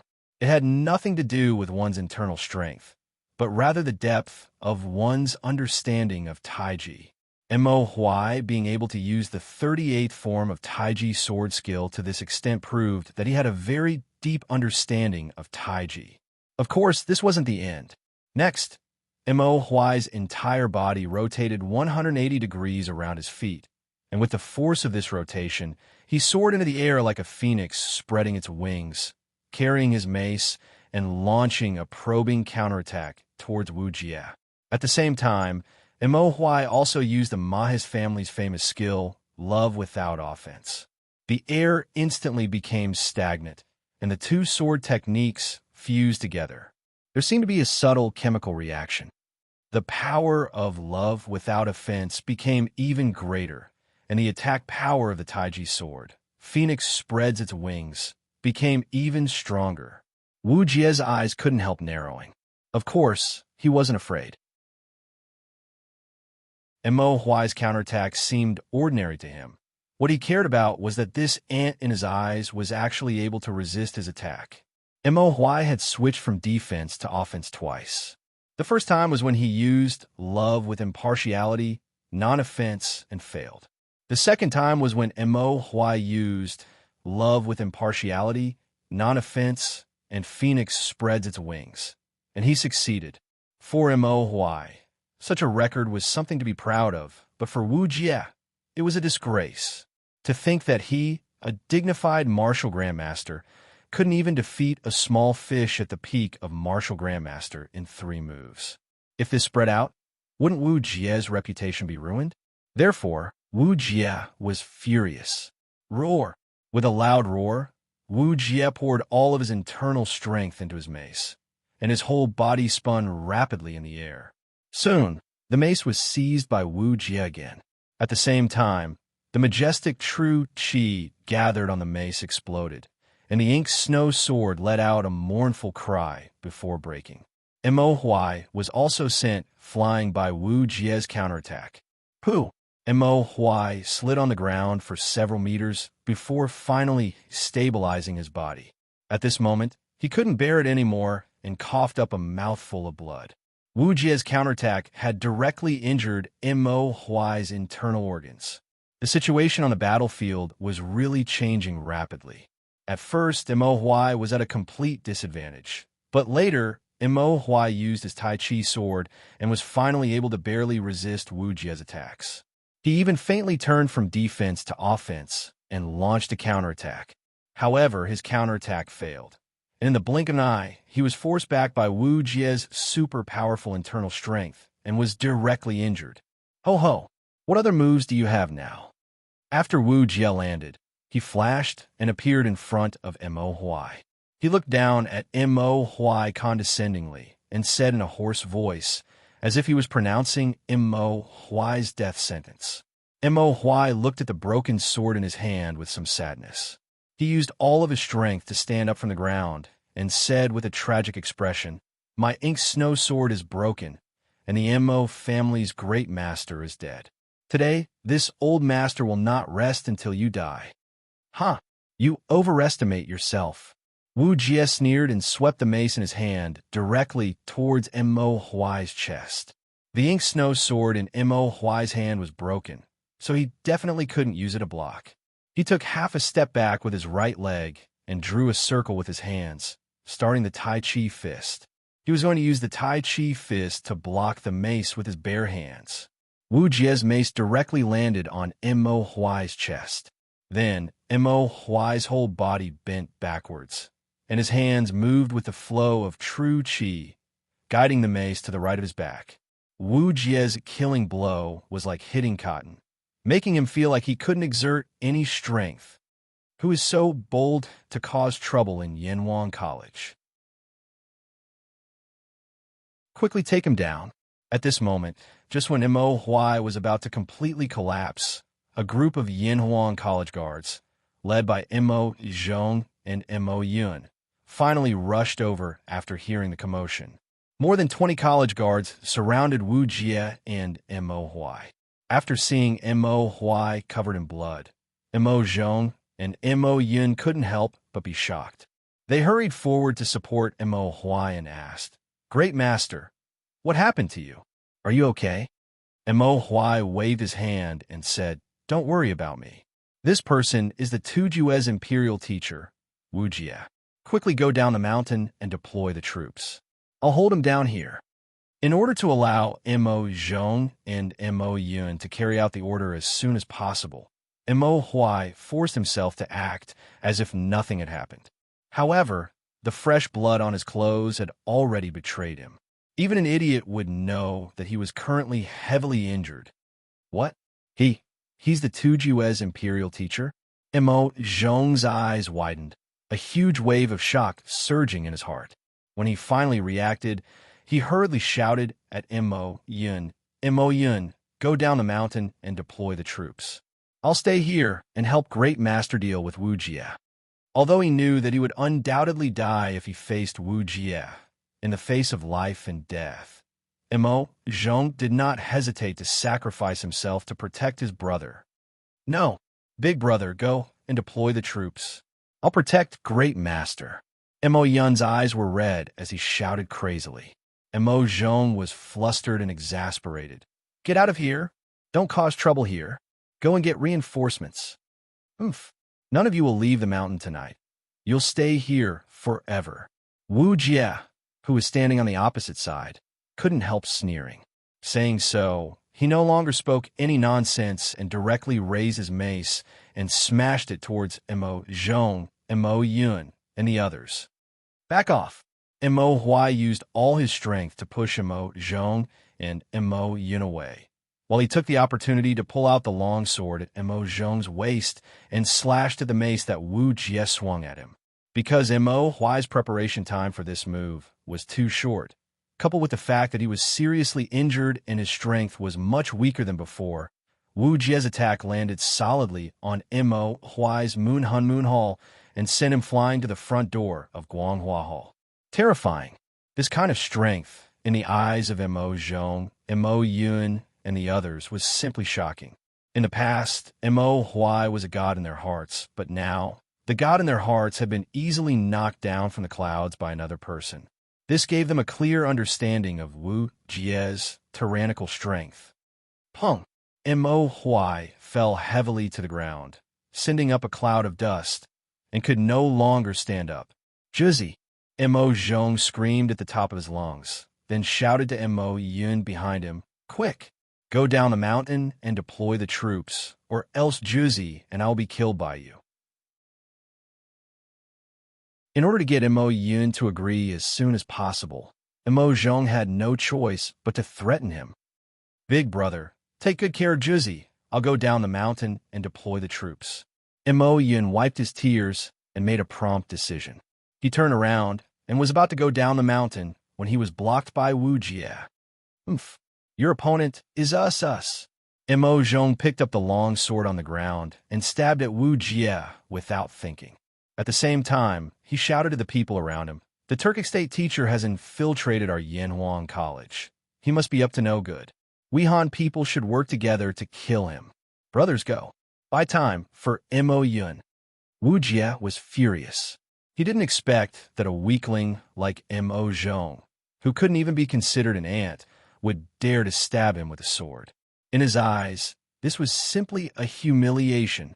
Therefore, Wu Jie didn't hesitate to smash the mace in his hand towards Mo Zhong. Pooh! Mo Zhong didn't have Mo Huai's profound internal strength, nor did he have Mo Huai's understanding of the Taiji sword. Facing Wu Jie's angry attack, he couldn't even put up a decent defensive move and was sent flying by the mace.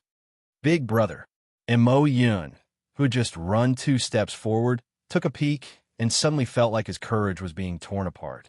He and Mo Zhong were blood brothers, and at this moment, he only wanted to rush forward and fight Wu Jie to the death. But he knew that he had a heavy burden on his shoulders and couldn't act rashly. "Quickly go down the mountain." "Pooh!" Mo Zhong supported his body and hurriedly shouted at Mo Yun. At the same time, he couldn't help but spit out a mouthful of blood. Mo Yun wiped away his tears and then resolutely ran towards the entrance of the Cloud Mountain. Wu Jie wanted to chase after him, but the surrounding Yanhuang College guards didn't give him a chance. More than 20 guards poured all their internal strength into their swords and stabbed towards Wu Jie.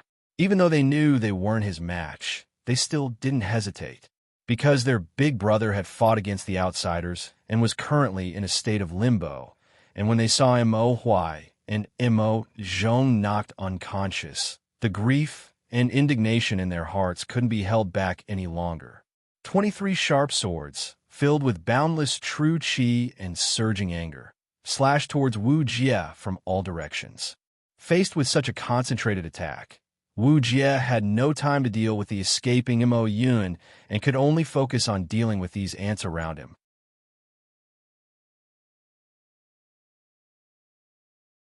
Chapter 1522. Will someone come to Yinshan Mountain to cause trouble at night? In Yanhuang College's dormitory 001, Li Tai sat up from his bed and looked out the window with a worried expression. The college has been standing aloof from worldly affairs for the past year, and there are more than 2,000 imperial guards at the foot of the mountain. If there's a ruckus at the gate, it's probably not a small matter. "Qin, why don't we go out and take a look?" Qin Huayu frowned and suggested. "Sure, let's go out and take a look. Call Baolin." Li Tai thought for a moment and made a prompt decision. He didn't forget to think of Yuqi Baolin, who was sleeping soundly on the bed. After all, Cheng Chimo was out of town with Li Zixuan to kill locusts. The strongest fighter in their dormitory was Yuqi Baolin. A few days ago, when they were chasing Yi Hong outside the city, Yuqi Baolin showed his prowess at the crucial moment. "Hey, Baolin, wake up. There's drumsticks to eat." Seeing that Yuqi Baolin was still sleeping soundly, Sun Zifen, who had just gotten out of bed, couldn't help but push his arm and say, "Huh? What? Or where's the drumsticks? I want to eat drumsticks." Yuqi Baolin sniffled and propped his fat body up from the bed. He closed his eyes and said in a daze. Even though they knew that there was something wrong with the college, they couldn't help but laugh. Li Tai said angrily, "The drumsticks are right in front of the gate." If you want to eat, put on your clothes quickly. Huffed. Sun Ziffin tried hard to hold back his laughter, but in the end, he couldn't hold it in and laughed out loud. Li Tai waved his hand in annoyance and said, "Stop talking nonsense. Let's go." After saying that, he took the lead, opened the dormitory door, and walked out. It was summer, and they didn't have much to wear. After a while, Yuchi Baolin, Qin Huayu, Sun Ziffin, and the others followed them out of the dormitory area. However, they didn't see a single academy guard on night patrol. Li Tai couldn't help but frown. How strange. Along the way, he didn't see a single person. Usually, the academy would have guards on night patrol to prevent the students from not sleeping and wandering around the dormitory. What happened tonight? Qin Huayu frowned and listened for a moment. He said, "Qin-Ke, it seems that there are fighting sounds at the gate of the academy. I'm afraid the academy is in big trouble. Let's go and take a look. Remember, we have to observe the situation clearly before deciding whether to go out and help or go down the mountain to call for reinforcements." Qin Huayu had a quiet personality and was very calm in the face of trouble. In an instant, he understood the severity of the situation and hurriedly said in a low voice. Yuchi Baolin was already awake. As a warrior, his hearing was sharper, and he could hear the fighting sounds at the front of the academy even more clearly. After Qin Huayu finished speaking, Yuchi Baolin said anxiously, "There are people fighting at the gate of the academy. That person is very strong." I also heard Mr. Mo's voice. "Qin-Ke, Huayu, Ziffin, don't go. I'll go save Mr. Mo alone." After saying that, Yuchi Baolin didn't wait for them to react. He took a big stride and ran quickly in the direction of Guanghua Tower. "Hey, Baolin, wait." Li Tai's heart sank. By the time he reacted and wanted to stop Yuchi Baolin, the latter had already run far away. He was puzzled. A great master. Baolin said that person is a great master. I heard from Yamacho that Mr. Mo's martial cultivation has reached the peak of the Grandmaster realm. Few people in the world can compare to him. Could it be that even Mr. Mo can't deal with this great master? Then who is this person? Qin Huayu thought for a moment and said, "Qin-Ke, none of us know martial arts. If Mr. Mo can't deal with this great master, we'll just be adding to the trouble if we go. Why don't we climb over the sidewall and go down the mountain to get reinforcements? I heard from my father that His Majesty has arranged for 2,000 Imperial Guards at the foot of the Cloud Mountain to ambush us." Li Tai nodded, then shook his head. "Why go through so much trouble? Ziffin, I remember that you hid 2 fireworks under your bed, didn't you?" Sun Ziffin heard this and couldn't help but be stunned. Qin-Ke, how did you know?" Before the Lantern Festival this year, Li Zexuan had secretly rubbed a few fireworks when he had asked the servants to make them in the Cloud Mountain residence. He usually couldn't bear to use them, so he hid them in the wooden box under his bed. Li Tai said unhappily, How would I know? You hid such dangerous things in the dormitory. We'll deal with you later. Go and get the 2 fireworks now. We'll use them to inform the Imperial Guards at the foot of the mountain to come up and help." Qin Huayu also looked at Sun Ziffin with a slightly ugly expression. After all, anyone who knew that they slept on a bed with fireworks every day would be in a bad mood. Fine. You wait. I'll go and get the fireworks now." Feeling Qin Huayu's dangerous gaze, Sun Ziffin shrank his neck and cleverly chose to escape. At the same time, in front of Yanwang College's Guanghua building. "Mr. Mo, Brother Mo Zhong, what happened to you? Who hurt you?" Yuchi Baolin came to the front of Guanghua building and saw blood everywhere. College guards were lying on the ground, and Mo Huai was also lying on the ground. His clothes were all stained red, and it was obvious that he was seriously injured. Yuchi Baolin couldn't help but panic. He hurriedly walked over to Mo Huai and helped him up as he asked anxiously. Under Yuchi Baolin's shaking, the unconscious Mo Huai finally woke up. Seeing that the person in front of him was Yuchi Baolin, he quickly said, "Baolin, quick, tell all the students to hide in the back of the mountain and don't come out. Quick, go." As he spoke, he even pushed Yuchi Baolin's arm. Feeling the weak force on his arm, Yuchi Baolin couldn't help but grieve. He was a warrior, and he knew better than anyone how powerful Mo Huai was. But now, Mo Huai didn't even have the strength to push someone. It was obvious how serious his injuries were. Boo-hoo, Mr. Mo, who was it that injured you? I'll avenge you. Yuchi Baolin was a straightforward person. Seeing that Mo Huai's breath was weak, he couldn't help but cry and say angrily, Baolin, listen to me. Quick, go. With that, Mo Huai couldn't hold on anymore and finally fainted again. Mr. Mo, wake up, wake up. Seeing this, Yuchi Baolin couldn't help but cry loudly. At this moment, the door to Guanghua building was pushed open, and a tall and thin man in a black robe walked out with a pile of books and manuscripts. At a glance, he saw that there was another person in the room, a very young boy. You're a student of Yanwang College? The black-robed man was naturally Wu Jie. He stopped in his tracks and asked with interest. Hearing this, Yuchi Baolin raised his head to look at Wu Jie. When he saw the bloody mace on Wu Jie's back, Yuchi Baolin's eyes immediately turned red. Gently placing Mo Huai on the ground, Yuchi Baolin stood up and looked straight at Wu Jie, enunciating each word clearly. Was it you who injured Senior Mo? Yuchi Baolin was a simple and honest person. Usually, even if others made fun of him, he wouldn't get angry. Now that he saw his teacher seriously injured on the ground, how could he hold back his anger? Even if he knew that he wasn't a match for the black-robed man in front of him, he still had to stand up and avenge Mo Huai. He liked Yanwang College and respected these teachers who were like family elders to him. This teacher didn't want to hurt anyone. These people overestimated themselves and wanted to ruin this teacher's good fortune. Facing Yuchi Baolin's bloodthirsty gaze, for some reason, Wu Jie didn't directly draw his sword, instead frowning slightly as he explained. You hurt Mr. Mo, you deserve to die. Yuchi Baolin clenched his fists and like a mad bull, charged towards Mo Huai. He didn't have a weapon in his hand, so he used his own body as a weapon. He didn't want to kill Wu Jie. As long as he could injure Wu Jie slightly, he would be satisfied.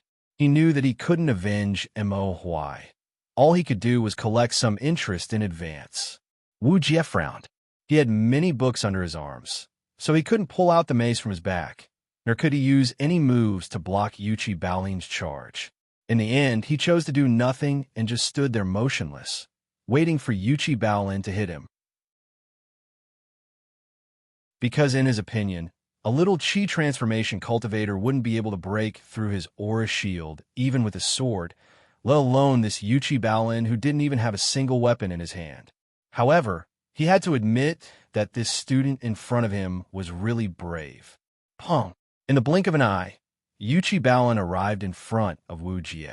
Wu Jie had thought that this dark and fat boy didn't have much strength, but this collision actually forced him back half a step. Don't underestimate this half step. Wu Jie was a martial grandmaster level master. Even Mo Huai couldn't escape from him. Yuchi Baolin, on the other hand, was just a brat who had just broken through to the chi transformation realm. The gap between their realms was enormous. Yet he was able to force Wu Jie back half a step. If this were to spread out, no one would believe it. Wu Jie coldly snorted in anger. His vigorous internal force exploded, and Yuchi Baolin was unable to control his body and was sent flying 4 or 5 feet before crashing heavily to the ground. This young man has great strength. His body is even stronger than a Turkic man's. He's a good seedling. Although Yuchi Baolin was sent flying, Wu Jie didn't follow up with another attack. Instead, he looked at Yuchi Baolin thoughtfully. Chi, pung, pung. At this moment, behind Yanwang College's Guanghua building, 2 gorgeous fireworks suddenly rose, lighting up the night sky. Shit! Wu Jie's expression changed. Without hesitation, he squatted down, took off the robes of one of the college guards, wrapped the book in the robes, threw it on his back, and walked directly to the college's main entrance. Because these 2 fireworks would not only alert the Imperial Army at the foot of Cloud Mountain, it might also alert the surrounding soldiers, or even the other armies of Chang and City. If that really happened, it would be difficult for him to leave. According to his original plan, after stealing the college's technology, he would take advantage of the Great Tang's imperial court to rush back to the Turks. If the imperial court reacted too quickly and mobilized the armies of the various states to intercept him, then he might not be able to leave the Great Tang. Stop! Who dares to harm my Yanhuang College's students?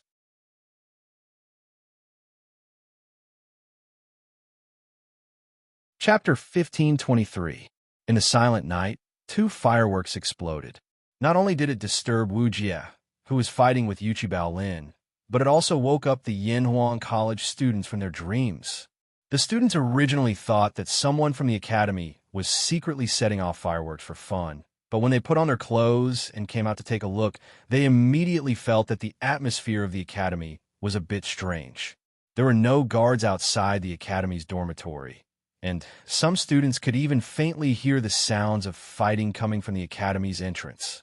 Thus, the students who were woken up walked out of their dormitory and headed towards Guanghua Building. When they were about to reach Guanghua Building, they met Li Tai's group. Li Tai, Sun Zifan, and Qin Huayu had already been observing the situation from the bushes beside Guanghua Building for a while.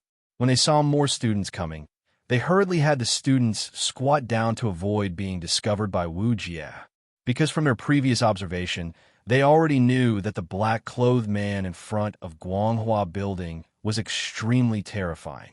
If they went up, they wouldn't be of any help and would only be delivering their heads. Thus, when they saw the students coming, Li Tai had them quietly hide behind the bushes for the time being. But when they saw Li Gang arrive and the black-clothed man had the intention to make a move against Li Gang, they couldn't bear it anymore. They all stood up with Li Tai, wanting to protect Li Gang, not to mention Li Gang's prestige in the Tang Dynasty's literary world. Just in Yanhuang College, his prestige was unmatched. There was no student or teacher who didn't respect him. Moreover, the old teacher was the teacher of 2 crown princes. His conduct was noble, and although he was once an official in the imperial court, he had always been clean. It could be said that he was the leader of the Tang Dynasty's literary world. Now that someone wanted to harm the old teacher, how could the students stand it? Although they knew that they weren't a match for the black-clothed man, they still chose to stand up.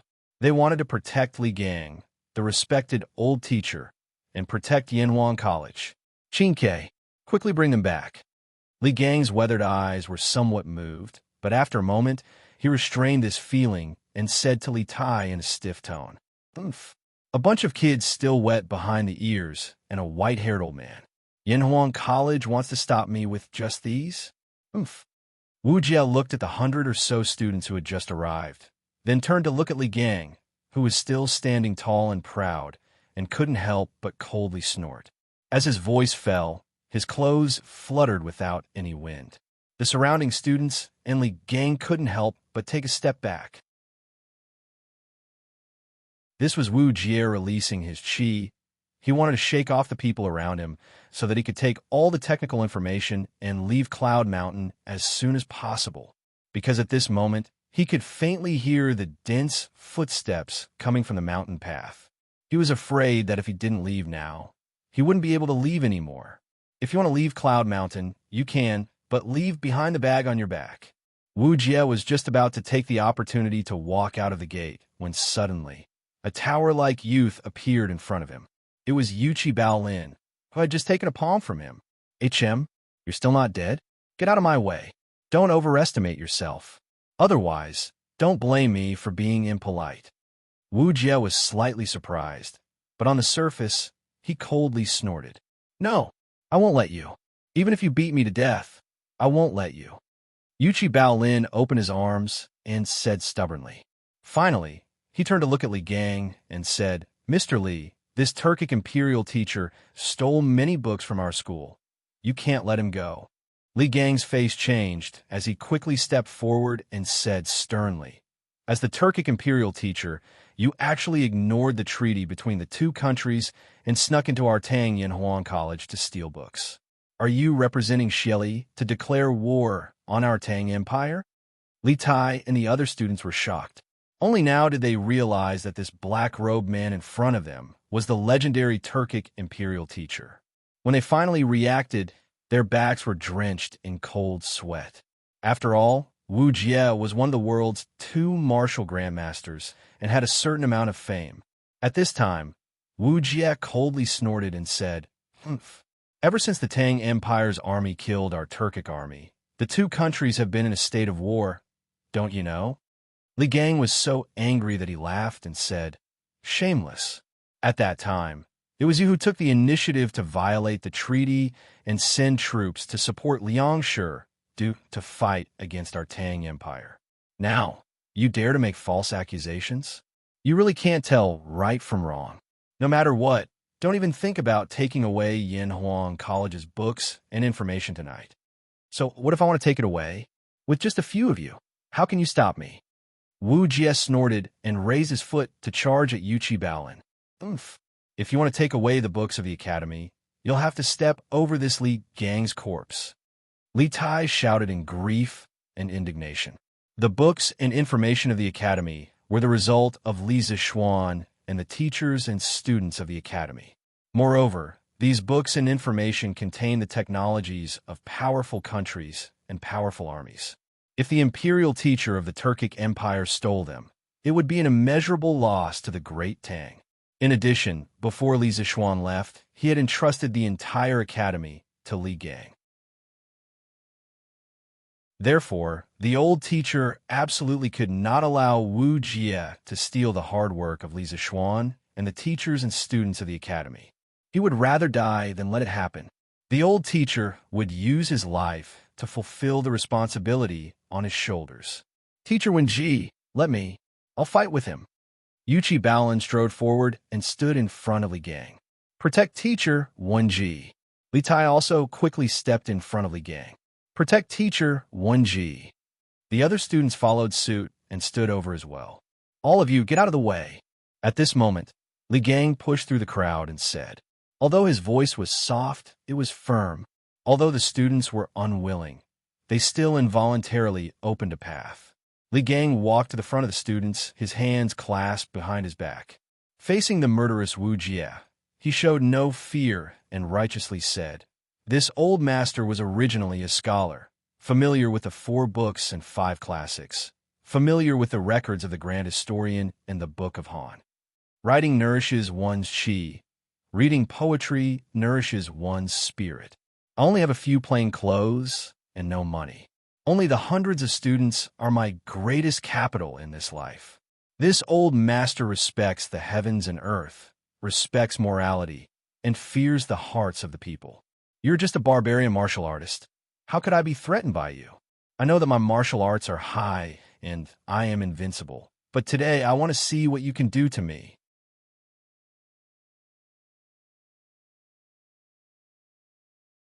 Chapter 1524.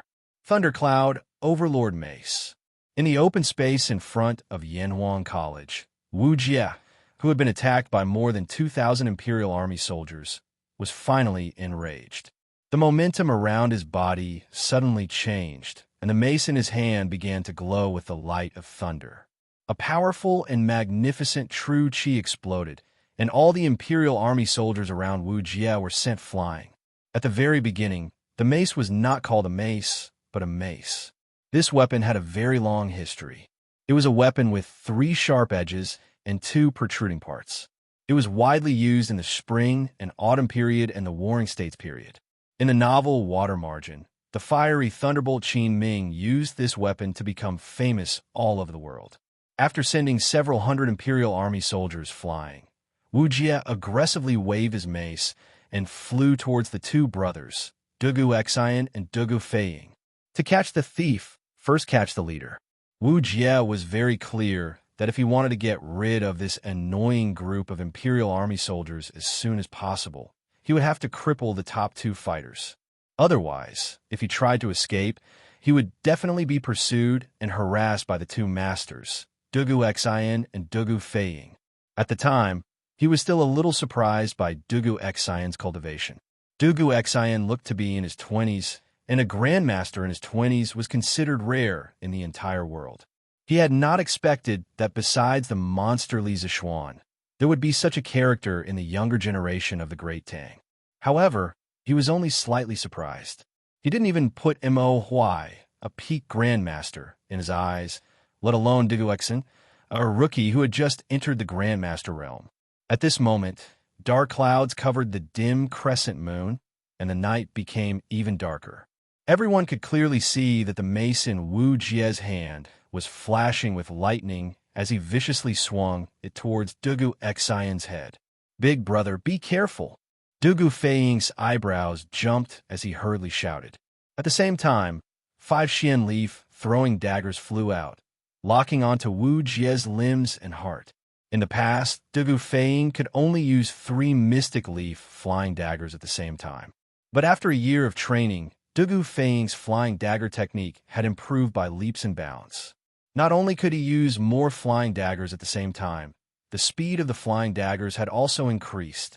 The distance of 3 to 4 meters was covered almost instantly, even faster than Wu Jie's speed. Feeling the incoming threat, Wu Jie's eyes couldn't help narrowing as his heart trembled. He had thought that between the two brothers, only Dugu Xian was a bigger threat, but he had never imagined that Dugu Feiying, who wasn't even a grandmaster, would actually possess such amazing flying dagger techniques. Yes, it was stunning. These 5 profound leaf flying daggers had basically locked down all possible escape routes for Wu Jie, because the speed of these flying daggers had reached the pinnacle. No matter which direction he fled in, he would still be hit by the flying daggers. If Dugu Feiying's flying daggers were to be described in one word, it could only be described as pure. This was a flying dagger technique that had reached the pinnacle of perfection, as if his flying daggers had a life of their own. Wu Jie had never seen such fast flying daggers before, or rather, he had never seen anyone who could use flying daggers with such spirituality. Just by relying on this flying dagger technique, Dugu Feiying had the strength to contend with an average grandmaster. In this respect, Dugu Feiying and Wu Jie had some similarities. That was, they both had an almost crazy obsession with the same thing. They were both people who pursued their passions to the pinnacle. At this moment, although these 5 profound leaf flying daggers had locked down all possible escape routes, this wasn't a problem for Wu Jie because he didn't intend to retreat at all. Waving his mace like a bolt of lightning, Wu Jie created an impenetrable lightning net in front of him. The 5 flying daggers hit this net, making a few ding-ding-ding sound before flying off in all directions. The flying daggers that were shot down didn't have eyes. A few of the Imperial Guards were unlucky enough to be hit by the flying daggers. Fortunately, they didn't injure their vital parts. However, what was more bizarre was that those who were hit by the flying daggers all had their bodies convulsing. There was a faint flash of electricity on their bodies, as if they were struck by lightning. Seeing this strange phenomenon, Dugu Xian and Dugu Feiying's expressions couldn't help becoming heavier. This Wu Jie in front of them. Not only was his cultivation extremely high, his martial arts were also extremely strange, even accompanied by lightning, making him even more difficult to deal with. Little boy, your flying dagger technique is quite impressive, but if you want to use it against this master, you're far from enough. Wu Jie's first attack was interrupted, and after landing, he glared at Dugu Feiying and said coldly. Saying so, he raised his mace and swung it towards Dugu Feiying. The same move, targeted at a different person, but this time, Wu Jie's speed was even faster, even creating a sonic boom. Bastard! You sneaky little bastard! Do you dare suppress your cultivation to the same level and fight this grandpa here for 300 rounds? Aren't you taking advantage of your position to bully me? Seeing Wu Jie change the target of his attack to himself, Dugu Feiying couldn't help shouting in anger and cursing loudly. But cursing was one thing. He still had to hurry up and escape. This time, he didn't have time to activate his profound leaf flying dagger because Wu Jie's speed was even faster than before, and he was also heading straight for him. Dugu Feiying didn't dare risk his little life. If his profound leaf flying dagger missed and couldn't stop Wu Jie for even a moment, wouldn't he die? So, almost at the first moment, Dugu Feiying had already fled. But how could his escape speed compare to the speed of a martial grandmaster like Wu Jie. In the blink of an eye, Wu Jie had already caught up to him, and Dugu Feiying could even faintly feel the wind from the back of his head. Fuck, this old dog won't cut open the back of this young master's head, right? Wouldn't that ruin this young master's handsome image? Dugu Feiying secretly complained in his heart. He was just a small fry at the peak of Qi transforming stage, but now he was facing off against one of the world's top martial Dao masters. What kind of sin had he committed? Oomph. Dugu Nine Swords, broken spear form. At the critical moment, Dugu Xan didn't disappoint Dugu Feiying. Taking advantage of this moment, Dugu Xan had already condensed his sword intent and leapt into the air, using a series of complex sword moves. His speed also increased by about 60%, directly taking the lead and disrupting Wu Jie's onslaught. Dang, dang, dang. The expected scene of sword and staff colliding didn't happen. Wu Jie's mace was filled with violent true qi, so it was reasonable to say that as long as Dugu Xian's sword collided with it, he would be sent flying, but this wasn't the case. Dugu Xian's swordsmanship seemed to be specifically designed to restrain Wu Jie's mace. Faced with Dugu Xian's dazzling swordsmanship, Wu Jie felt as if his mace was unable to exert any strength. This shocked him greatly, and he couldn't help but wonder what kind of swordsmanship Dugu Xian was using.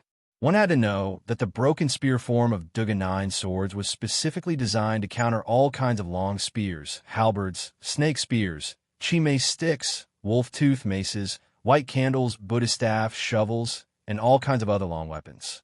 Wu Jie's movements with his mace were all dissected in the broken spear form, allowing Dugu Xian to predict Wu Jie's next move based on which part of his body and muscles showed signs of movement. This was the so-called foresight, the true essence of Dugu Nine Swords. This was a way to foresee the enemy's moves and quickly counter them. It had nothing to do with the depth of one's cultivation, only with one's perception. It was for these reasons that the martial grandmaster Wu Jie felt that his mace was completely suppressed by Dugu Xian, who had just broken through to the martial grandmaster realm. Huh, old dog, who told you to chase this young master? Now, I'll let you have a taste of this young master's strength. Perceiving that he was no longer in danger, Dugu Feiying began to play dirty again.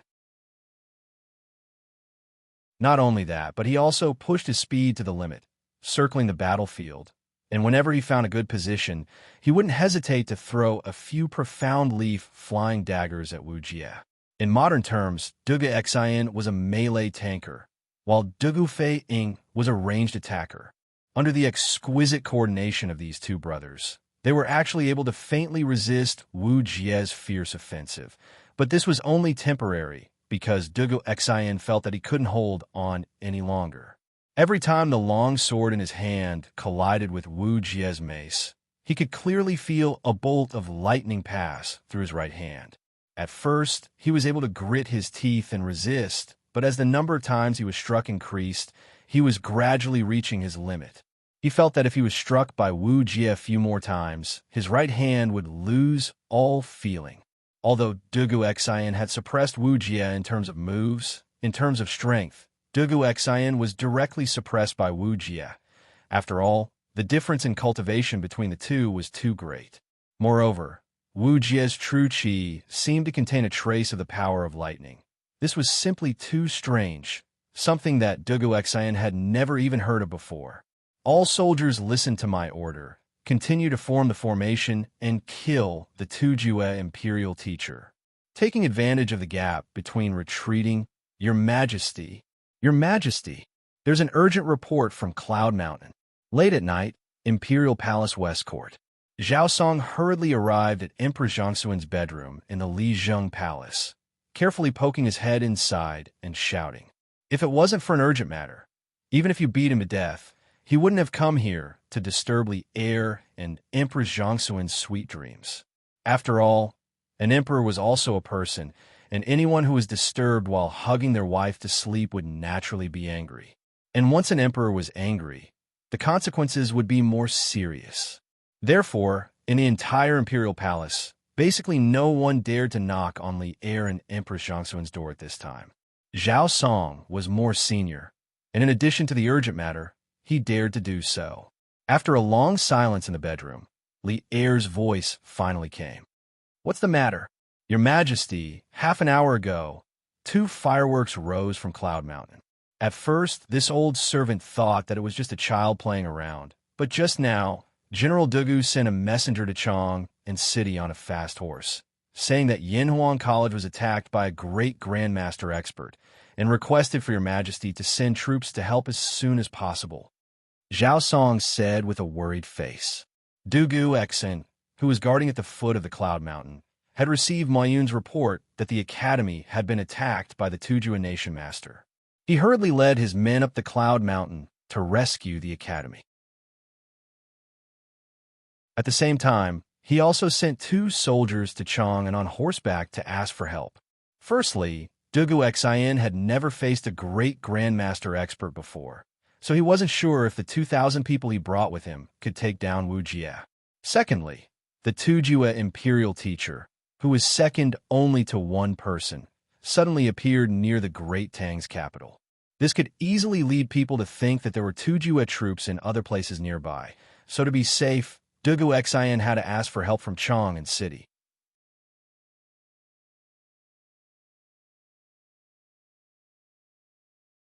Chapter 1525. Junior, how does it feel to be struck by lightning? This master wants to see just how long you can last. On the summit of Cloud Mountain, more than 2,000 Imperial Army soldiers had surrounded Wu Jie, but they couldn't display the full power of the MO sword array because Wu Jie was currently launching a fierce barrage of attacks towards Dugu Xin. The 2 of them were locked in a fierce battle, flying up and down, and the bystanders simply couldn't intervene. Even Dugu Feiying, who had been looking for opportunities to throw flying daggers, didn't dare to intervene because the battle between the 2 was too intense. If he threw a dagger, it was very likely that it would hit Dugu Xion's face. The 2 of them had fought for an unknown number of rounds, and Dugu Xion's right hand was gradually becoming numb. Seeing this, Wu Jie couldn't help calling out coldly. He had deliberately kept a very close distance from Dugu Xian in order to prevent himself from being surrounded by more than 2,000 Imperial Army soldiers. He wanted to take advantage of the situation to directly cripple Dugu Xian, so that when he escaped, he would have one less tail to tail. The facts proved that his decision was correct, because at this moment, Dugu Xian's face was pale. Obviously, he couldn't hold on any longer.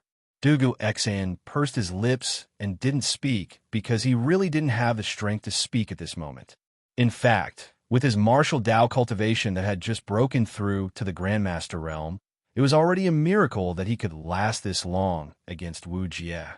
If it weren't for the Dugu 9 sword's broken spear style, which naturally countered Wu Jie's mace, he would have already fallen like Mo Huai. But even so, Dugu Xian was already exhausted. The main reason was that Wu Jie's mace was constantly sending out faint lightning bolts. In order to resist these lightning bolts, Dugu Xian had to use a portion of his true qi to dissolve them.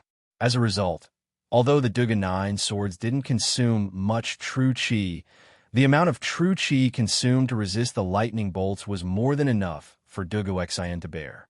In fact, the amount of true qi consumed was far greater than the amount consumed by the Dugu 9 swords. Big brother, get out of the way. I'll deal with this smelly old man. Dugu Feiying also saw that Dugu Xian couldn't hold on any longer, so he quickly shouted out.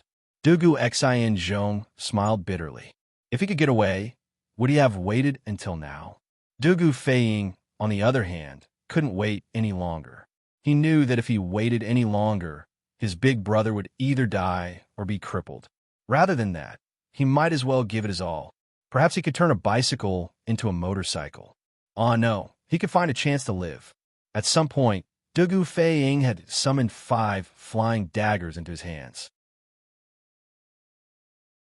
At this moment, Dugu Feiying's aura changed, becoming like a proud and aloof eagle, his eyes fixed on Dugu Xian and Wu Jie as they flew through the air. Dong dong dong. Dugu Feiying's ears were no longer filled with the noises of the battlefield. All he could hear was his own heartbeat.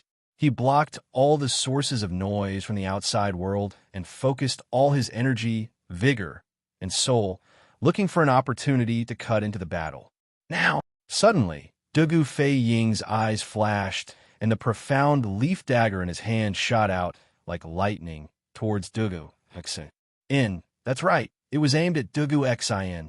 The profound leaf dagger silently cut through the air, instantly arriving within 5 meters of Dugu Xin and Wu Jie. Dugu Xin's eyes narrowed, and he couldn't help cursing in his heart. Dugu Fei Ying, this bastard, had actually caused the profound leaf dagger to miss its mark. Dugu Fei Ying's flying daggers were already fast to begin with. In addition, the 5 flying daggers in the air seemed to be driven by Dugu Fei Ying's extraordinary performance. Their speed was at least 30% faster than before. Dugu Xin, who had exhausted all his qi, would not be able to dodge these 5 flying daggers no matter what. Dying at the hands of Fei Ying is better than dying at the hands of Wu Jie. I just hope the family elders won't blame him for this. Death is at hand, Dugu Xin muttered in his heart as he gave up resisting. On the opposite side, Wu Jie also caught a glimpse of the 5 profound leaf daggers thrown by Dugu Xin from the corner of his eye. He couldn't help but sneer proudly, thinking that although Dugu Fei Ying's foundation wasn't bad, his mental state was really lacking. In his opinion, the 5 profound leaf daggers that Dugu Fei Ying had sent out were obviously due to his poor mental state, causing him to miss his mark. As such, he withdrew his attack on Dugu Xin and decided to watch these 2 great Tang youngsters kill each other with his own eyes. The surrounding Imperial Army guards and Yinhuang College's teachers and students all stared with wide eyes at the profound leaf dagger flying towards Dugu Xin in horror. Sun Zifen was also dumbfounded. Fuck. General Fei Ying, how could you miss like that? Where's the mark? What a F***king trap. Fuck. Amazing. Amazing. But did Dugu Fei Ying really miss? Obviously not. Just as Wu Jie gave up on attacking Dugu Xin and was about to stop and watch the show, the 5 profound leaf daggers in the air suddenly changed direction and flew straight towards Wu Jie. Wu Jie was stunned at first, but when he reacted, he hurriedly swung his mace to block the incoming profound leaf daggers. But it was already too late. Ding, ding, ding. Poo-pee-you. Of the 5 profound leaf daggers, 3 of them were knocked away by the mace, but there were still 2 profound leaf daggers that couldn't be blocked. One of them cut Wu Jie's shoulder, while the other cut Wu Jie's trousers. Silence. The previously noisy Yinhuang College entrance suddenly fell into a dead silence. Everyone except Wu Jie stared at Dugu Fei Ying with wide eyes, their faces filled with disbelief. Although Wu Jie only suffered a minor injury, in this world, martial grandmasters were almost invincible existences. As long as they weren't surrounded by an army, almost no one could injure a martial grandmaster. But now, Dugu Fei Ying, a little brat who hadn't even reached the martial grandmaster realm, had actually injured the dignified martial grandmaster Wu Jie. If this news were spread, wouldn't it cause an uproar? Shameless Junior, you dare to sneak attack this martial grandmaster. Feeling the sharp pain in his shoulder, Wu Jie couldn't help but feel shocked. How long had it been since he was last injured? But now, not only was he injured, but he was also injured by a 20-year-old junior who hadn't even reached the martial grandmaster realm. This was simply a great humiliation. What sneak attack? This young master was just playing with profound leaf daggers in broad daylight. If you don't have the ability to dodge, who can you blame? Seeing that the profound leaf daggers that he had condensed all of his spiritual strength had successfully hit their target, Dugu Fei Ying felt a little smug. Facing Wu Jie's anger, he retorted, "Junior, this martial grandmaster will kill you today." Wu Jie's eyes widened in anger, his aura rising once again. Dugu Xin, who had taken the opportunity to withdraw from the battle, couldn't help but feel shocked. He discovered that Wu Jie hadn't even used his full strength just now. The current Wu Jie was more than twice as terrifying as before. Fei Ying, be careful. Imperial guards, quickly get into formation. Dugu Xian hurriedly shouted. Yes. The Imperial Guards, who had already formed a formation, quickly moved towards Wu Jie. But Wu Jie didn't care about them at all. He directly rushed forward, wanting to smash Dugu Fei Ying's head with his club. Fast. At this time, Wu Jie's speed was as fast as lightning. Just a moment ago, he was still 100 feet away from Dugu Fei Ying, but in the next moment, he was already above Dugu Fei Ying's head. The spiked club, which was flickering with blue lightning, smashed directly at Dugu Fei Ying's head. At this moment, time seemed to stand still. Everyone held their breaths and closed their eyes, because no one could bear to see what would happen next. However, Dugu Fei Ying's eyes didn't close because he hadn't given up resisting. In this life and death crisis, Dugu Fei Ying pulled out 5 more profound leaf daggers from his sleeves and quickly retreated while facing Wu Jie's attack. Ding, ding, ding.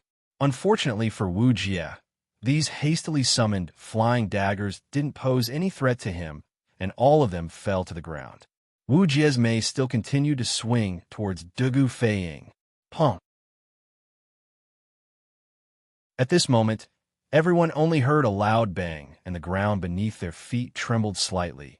But they didn't hear Dugu Fei Ying's miserable howl. Curious, they couldn't help but open their eyes and look forward, only to see Dugu Fei Ying lying motionless several meters away from Wu Jie. Just now, although the profound leaf daggers Dugu Fei Ying had hurriedly shot out weren't very powerful, they had still managed to delay Wu Jie for a moment. Using this moment, Dugu Fei Ying had retreated a short distance, allowing Wu Jie's killing blow to land less than half a meter in front of Dugu Fei Ying. However, even if this club didn't hit Dugu Fei Ying, the huge amount of true chi it released had sent Dugu Fei Ying flying. Not only that, Dugu Fei Ying's 5 viscera and 6 bowels had also suffered internal injuries. The angry strike of a martial grandmaster was truly terrifying. With one strike, Dugu Fei Ying had lost all ability to fight. Fei Ying. Dugu Xian's face was filled with nervousness as he hurriedly shouted to the surrounding Imperial army. Get into formation. Capture the Tujue Imperial teacher. Yes. In such a short time, Wu Jie had once again fallen into the Imperial army's encirclement.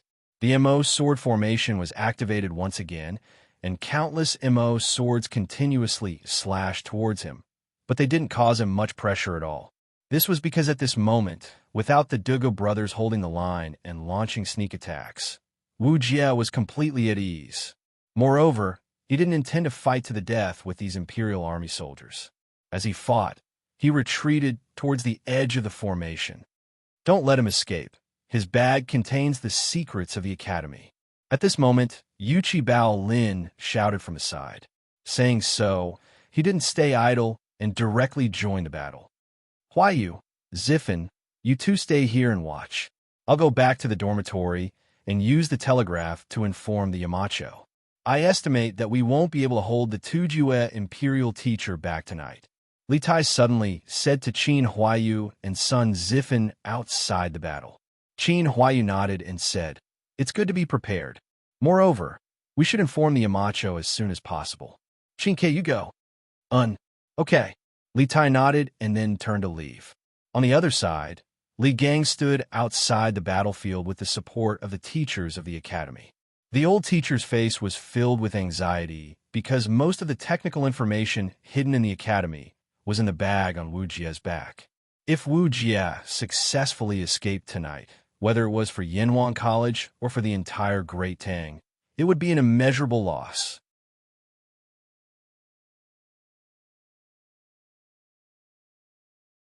Chapter 1526. Fast. The 3 arrows were as fast as lightning, arriving in front of Wu Jie in the blink of an eye.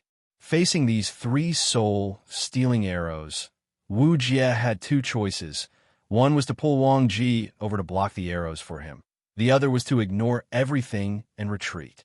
However, the reality of the situation was that the 3 arrows were too fast, so fast that Wu Jie didn't have time to react and could only choose to retreat. He could pull Wang Ji to his side to block the arrows, but even if he could, with the speed of these 3 arrows, after piercing through Wang Ji, it was very likely that they wouldn't stop and would continue flying towards Wu Jie. Therefore, Wu Jie chose to retreat directly. Ding, ding, ding. Wu Jie retreated at an extremely fast speed, and as he did so, he pulled out his mace and blocked the 3 arrows, the powerful recoil causing his arm to go slightly numb. It was obvious just how much strength had been used to shoot these 3 arrows. Almost at the same time, the burly man who descended from the sky took a big stride forward and arrived in front of Wang Ji like lightning. He grabbed Wang Ji's shoulder, and in a flash, he brought Wang Ji back to the back of the Imperial Guards. All of this happened in the blink of an eye. While Wu Jie blocked the 3 arrows, the big man had already brought Wang Ji to the back of the Imperial Guard. Wang Ji, who had just survived, was completely stunned. He wasn't scared silly, but when he saw the big man's face, he was stunned. Brother Zhang, how could it be you? Wang Ji's eyes widened, his face full of shock. That's right, this man was the bearded man who had left Chong and 10 days ago and sailed to North America. Who would have thought that Mr. Zhang San, who had already left, would return to Yanhuang College? Originally, Yanhuang College only had 1 martial scholar left, but now it had gained a fierce general, a half-step martial scholar. Brother Wang, are you all right? Zhang Zhongjian patted his former drinking buddy's shoulder and asked with concern. In all of Cloud Mountain, Wang Ji could be said to be his best friend. Now that Wang Ji was in trouble, how could he not be concerned? Many people might not believe this because Zhang Zhongjian was a half-step great grandmaster. Shouldn't the friend of such a person be a martial artist, at the very least? On the other hand, Wang Ji was just a weak scholar who couldn't carry anything on his shoulders and couldn't lift anything with his hands. He had nothing to do with Zhang Zhongjian. How could such 2 completely different people become best friends? However, the reality was that the 2 of them had really become close friends. Otherwise, the bearded man wouldn't have tried his best to save Wang Ji. I'm fine. Brother Zhang, are you a human or a ghost? Could it be that you met with a mishap at sea, and your ghost returned to Cloud Mountain to save me? Wang Ji glared at the bearded guest and said incoherently. He was both happy and surprised. His words made Ma Zhou, Li Gang, Su Hongji, and the others around him not know whether to laugh or cry. Fortunately, the bearded guest was a broad-minded person and did not get angry because of Wang Ji's incoherent words. Instead, he laughed and said, "Haha, I originally wanted to go out to sea, but before I left, I felt uneasy. I thought that since Yamacho had already left Cloud Mountain, if I left too, wouldn't Brother Mo be the only one guarding Cloud Mountain? Although I'm only a martial arts teacher in the academy, I also know that Cloud Mountain hides many secrets that everyone covets. Once I leave, it's inevitable that there won't be people who have designs on the academy. Therefore, I stayed around the academy for a few more days. For a full 4 days, everything was calm. On the 5th day, when I was about to leave completely, I suddenly felt a faintly discernible aura locking onto the academy. I felt that something was wrong and postponed my plans to go out to sea. Fortunately, I didn't go out to sea. Otherwise, Brother Wang would have been killed today." Hearing this, everyone rejoiced in their hearts. Li Gang said with a gratified face, "It's good that you're back. It's good that you're back." After sighing, the old man's face suddenly changed, and he said, "Mr. Zhang San, the hard work of all the teachers and students of the academy this year is all in the bag carried by the Turkic imperial teacher. I hope that Mr. Zhang San can take it back and not let outsiders steal our Yan Huang divine artifact." Hearing this, the bearded guest nodded and said with a dignified face, "I will do my best." Although those 3 arrows had forced Wu Jie to retreat, if it was a real battle, the dragon-bearded guest wouldn't have the slightest chance of winning. However, he wasn't afraid at all. After drifting on the sea for so long, the word adventure had been deeply engraved in his bones. For him, adventure meant opportunity and great harvest. Specifically speaking, facing Wu Jie was indeed a big risk, but currently, there were only 2 martial grandmasters left in the world. To be able to exchange blows with a martial grandmaster was a rare opportunity in the bearded guest's eyes. Moreover, The abbot of the Shaolin Temple didn't care about worldly affairs and only knew how to pray and recite scriptures all day long. He, the bearded guest, couldn't directly challenge him. Now that Wu Jie had taken the initiative to deliver himself to his door, to the bearded guest, this was an excellent opportunity to hone his martial arts and improve himself. If he could gain some enlightenment in this battle, he would very likely directly step into the martial grandmaster realm. However, although the harvest was great, the risk was also great because if he made a mistake, he could very well die. Half-step martial grandmaster, you're Zhang Zhongjian.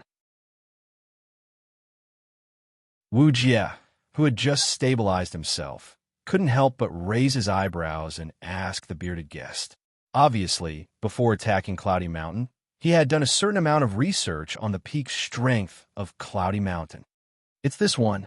Zhang Zhongjian stepped forward and laughed heroically. The dignified imperial teacher of the Turks, one of the world's top masters, actually likes to take advantage of other people's perilous state and steal their chickens and dogs. If this were to spread out, wouldn't the world laugh their heads off? Wu Jie coldly snorted. Winners are kings while losers are bandits. In this world, there are only two kinds of people, those who succeed and those who fail. As long as the Turks can become stronger, this imperial teacher can kill all those who don't even have the strength to truss a chicken. You dare? Blood sea tyrannical saber. The bearded guest roared, directly unsheathing the saber on his back and leaping towards Wu Jie. Facing someone whose cultivation was higher than his, the bearded guest actually chose to take the initiative to attack.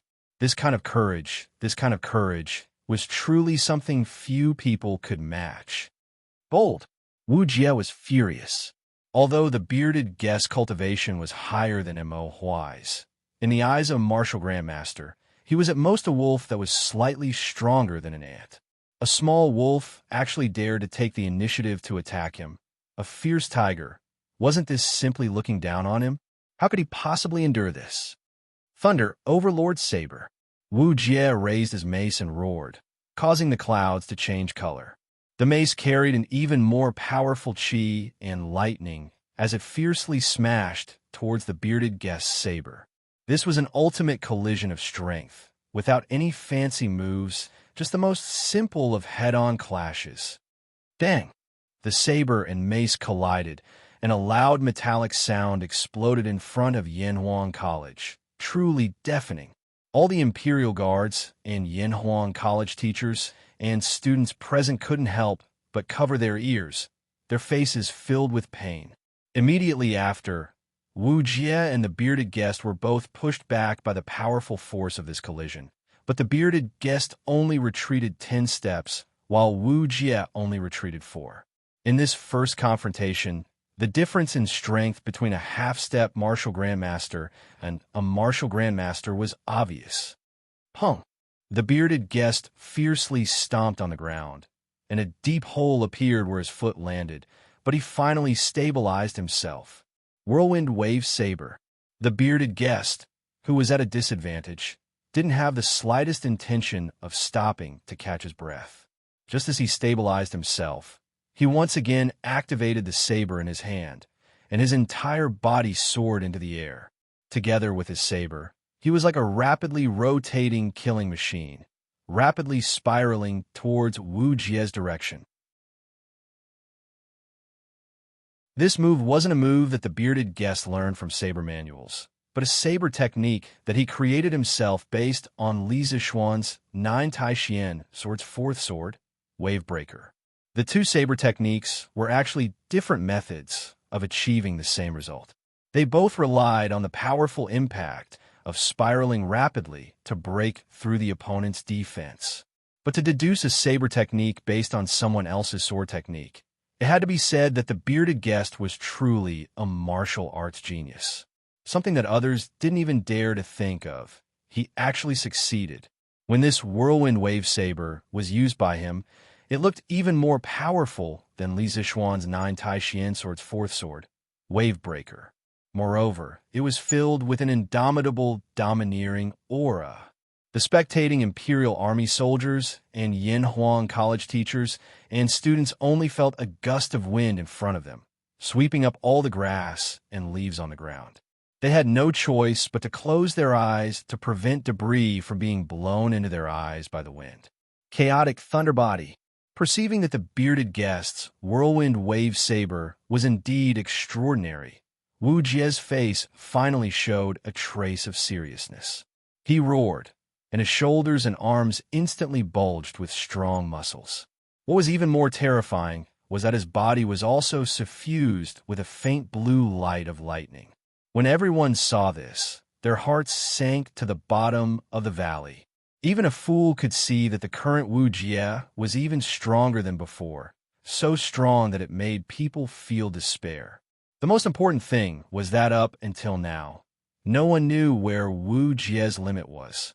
How many cards did he still have up his sleeves? This person's strength was like a bottomless pit, unfathomable. Wu Jie's momentum rapidly rose, and at the same time, he didn't stay idle. His whole body soared into the air, and he viciously smashed his mace towards the whirlwind. Smash!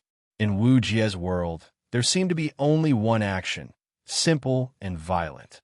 In his hands, the mace was simply used as a sledgehammer. He didn't have any fancy moves, nor did he have any secret of using softness to conquer strength.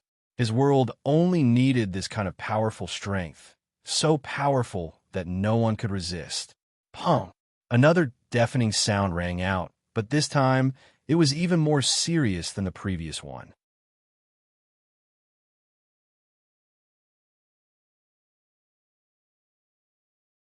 Chapter 1527. Beat, beat, beat. Taiyuan Prefecture, an inn in Shouyang County. Li Zixuan had just fallen asleep in the dead of night when a series of rapid DDD sounds suddenly came from a metal box on the table. Li Zixuan, who was in the middle of his sleep, was immediately roused from his slumber. He rushed to the front of the table in a flash. Qingke, why is this child sending me a telegram at this hour? After verifying the sender's identity through the header code, Li Zixuan couldn't help but frown.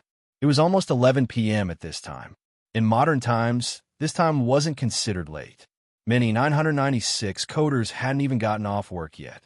However, in ancient times, most people would be asleep at this time. Suddenly, he thought of a possibility. His expression changed slightly. Could it be that something happened at the academy? Li Zixuan hurriedly sent a string of codes to verify his identity. He then asked, Qingke, why are you sending me a message so late at night? Is there something urgent? After sending the message, Li Zixuan waited anxiously for a long time. However, he still didn't receive a message from Li Tai. It couldn't be helped. There is a huge difference between their reaction speed and the speed at which their brains process information. Li Zixuan didn't need to flip through the password book to translate and send the message, but Li Tai couldn't do that. As a result, Li Zixuan had to wait even longer. It was just like when one was typing fast and the other was typing slow on QQ. This feeling made Li Zixuan a little unhappy. He thought to himself that after dealing with the locust plague, he should hurry up and start the development of a telephone. With a telephone, communication wouldn't be as inefficient as it was now. Hundreds of miles away, Li Tai immediately translated the message after receiving it.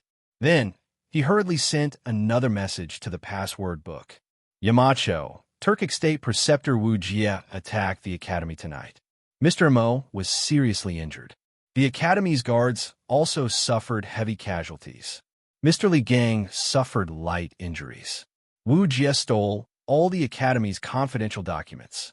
Currently, General Dugu is leading 2,000 Imperial Guards to surround Wu Jie at the mountain pass. Mr. Zhang San, who was originally far away, suddenly returned to the academy to provide support. However, Wu Jie is too strong.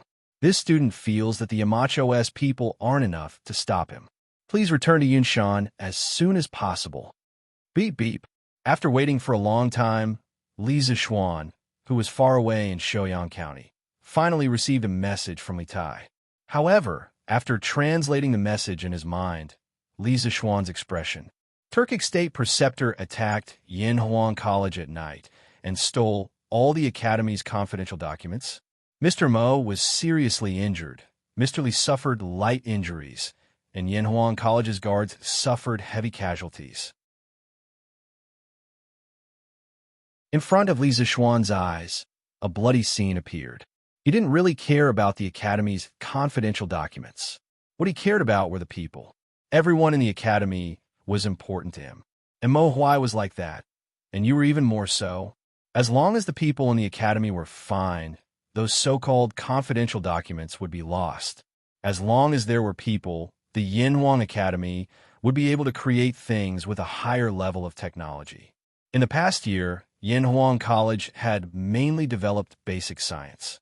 Although there were some confidential documents, they weren't of a high level. Even if they were leaked, the other party might not be able to understand them. Even if they saw them and imitated some of the more basic scientific products, Li Zishuan wasn't afraid. He firmly believed that Yinhuang College would become the origin of the world's science. The development of science and technology here would always be faster than other places. Seeing that there were people injured or even killed because of the Academy's confidential documents, Li Zishuan felt extremely pained. Did the imperial court send reinforcements? Although he was extremely anxious, as the saying goes, distant water couldn't quench a present thirst. Li Zishuan could only ask about the specific situation first through a telegram. After a long time, Li Tai sent a message and replied. Before General Dugu led the army to climb Yinshan, he sent a messenger back to Chang and to ask for reinforcements. The reinforcements sent by my father should be on their way now. But now that both Generals Dugu are seriously injured, it's still unknown whether Mr. Zhang San can hold on until reinforcements arrive. After receiving the message, Li Zishuan's expression changed. After a while, he gritted his teeth and tapped his finger lightly to send the message. Quickly carry away the seriously injured for treatment. The Academy's confidential documents are lost. As long as I'm here, as long as the Yinhuang College's teachers and students are here, these documents can be rewritten. The Academy can also create greater glory. Human lives are important. There's no need to let Mr. Zhang San die to save Wu Jie to avoid accidents. In addition, I'll immediately set off and return to Chang'an. Li Zishuan was actually very surprised by the sudden appearance of the bearded guest. However, to let the bearded guest, a half-step great grandmaster, take something from a great grandmaster expert who had been famous for many years, this was a bit too much. If things went wrong, the bearded guest might even lose his life. This was a situation that Li Zishuan really didn't want to see. Therefore, instead of letting Wu Jie go, it would be better to have a dragon-bearded guest let Wu Jie go. Not letting the casualties increase was already the best result. After all, there were still many powerless teachers and students in the academy. If Wu Jie was really forced into a corner and he started a massacre, the academy's losses would be even more disastrous. As for Wu Jie's night attack on the academy, Li Zishuan would definitely return the favor when he had the chance. The most important thing now was to preserve the academy's strength, not to chase after the academy's confidential documents. On the other side, after Li Tai translated the code, he couldn't help but be silent for a moment. Then he replied, Tai will go and pass on the Yamacho's instructions. After confirming that Li Zishuan didn't have any other instructions, Li Tai put down the telegraph, turned around, and quickly walked towards the entrance of Yinhuang College. Roar! At the entrance of the academy, the bearded guest lost again and again. But the more he fought, the more excited he became. At this time, he was already in a state of excitement. Although his clothes were torn and he had many injuries on his body, he didn't suffer any fatal injuries. At most, he just consumed a bit of his true qi. Emperor Tsunami Blade. At this time, the bearded guest first used the lion's roar technique, then used his strongest skill, Emperor Tsunami Blade. In today's battle with Wu Jie, the dragon-bearded guest had finally experienced a feeling of contentment. Although he had been suppressed in terms of cultivation, This kind of opportunity to fight across realms and display his full strength was a rare opportunity for him to encounter. The lion's roar technique carried a powerful sound wave that indiscriminately penetrated the eardrums of everyone present. Everyone quickly covered their ears. They saw the bearded guest swing his blade 3 times in a row in Wu Jie's direction. 3 seemingly solid blade, Qi flew towards Wu Jie like a chain of giant waves on the sea. The bearded guest didn't stay idle at this time. He became one with his blade, and like a stream of light, he chopped towards Wu Jie's head. Heaven, earth, thunder. Wu Jie circulated his qi on his mace, causing the lightning at the tip of the mace to flicker even more fiercely. His whole body soared into the air, and the mace in his hand rotated into a large, airtight disc. When the 3-blade qi of the bearded guest met the disc, they were directly repelled. However, Wu Jie didn't have any intention of stopping. He raised his mace and fiercely stabbed towards the bearded guest. The spikes at the tip of the mace collided with the bearded guest's blade in the air. With a kung sound, the blade in the bearded guest's hand instantly let out a sad cry. With a kacha sound, the blade actually split from the middle. You're tuning into the Warrior Lore YouTube channel. Don't forget to subscribe and join us on this journey to catch the most captivating stories.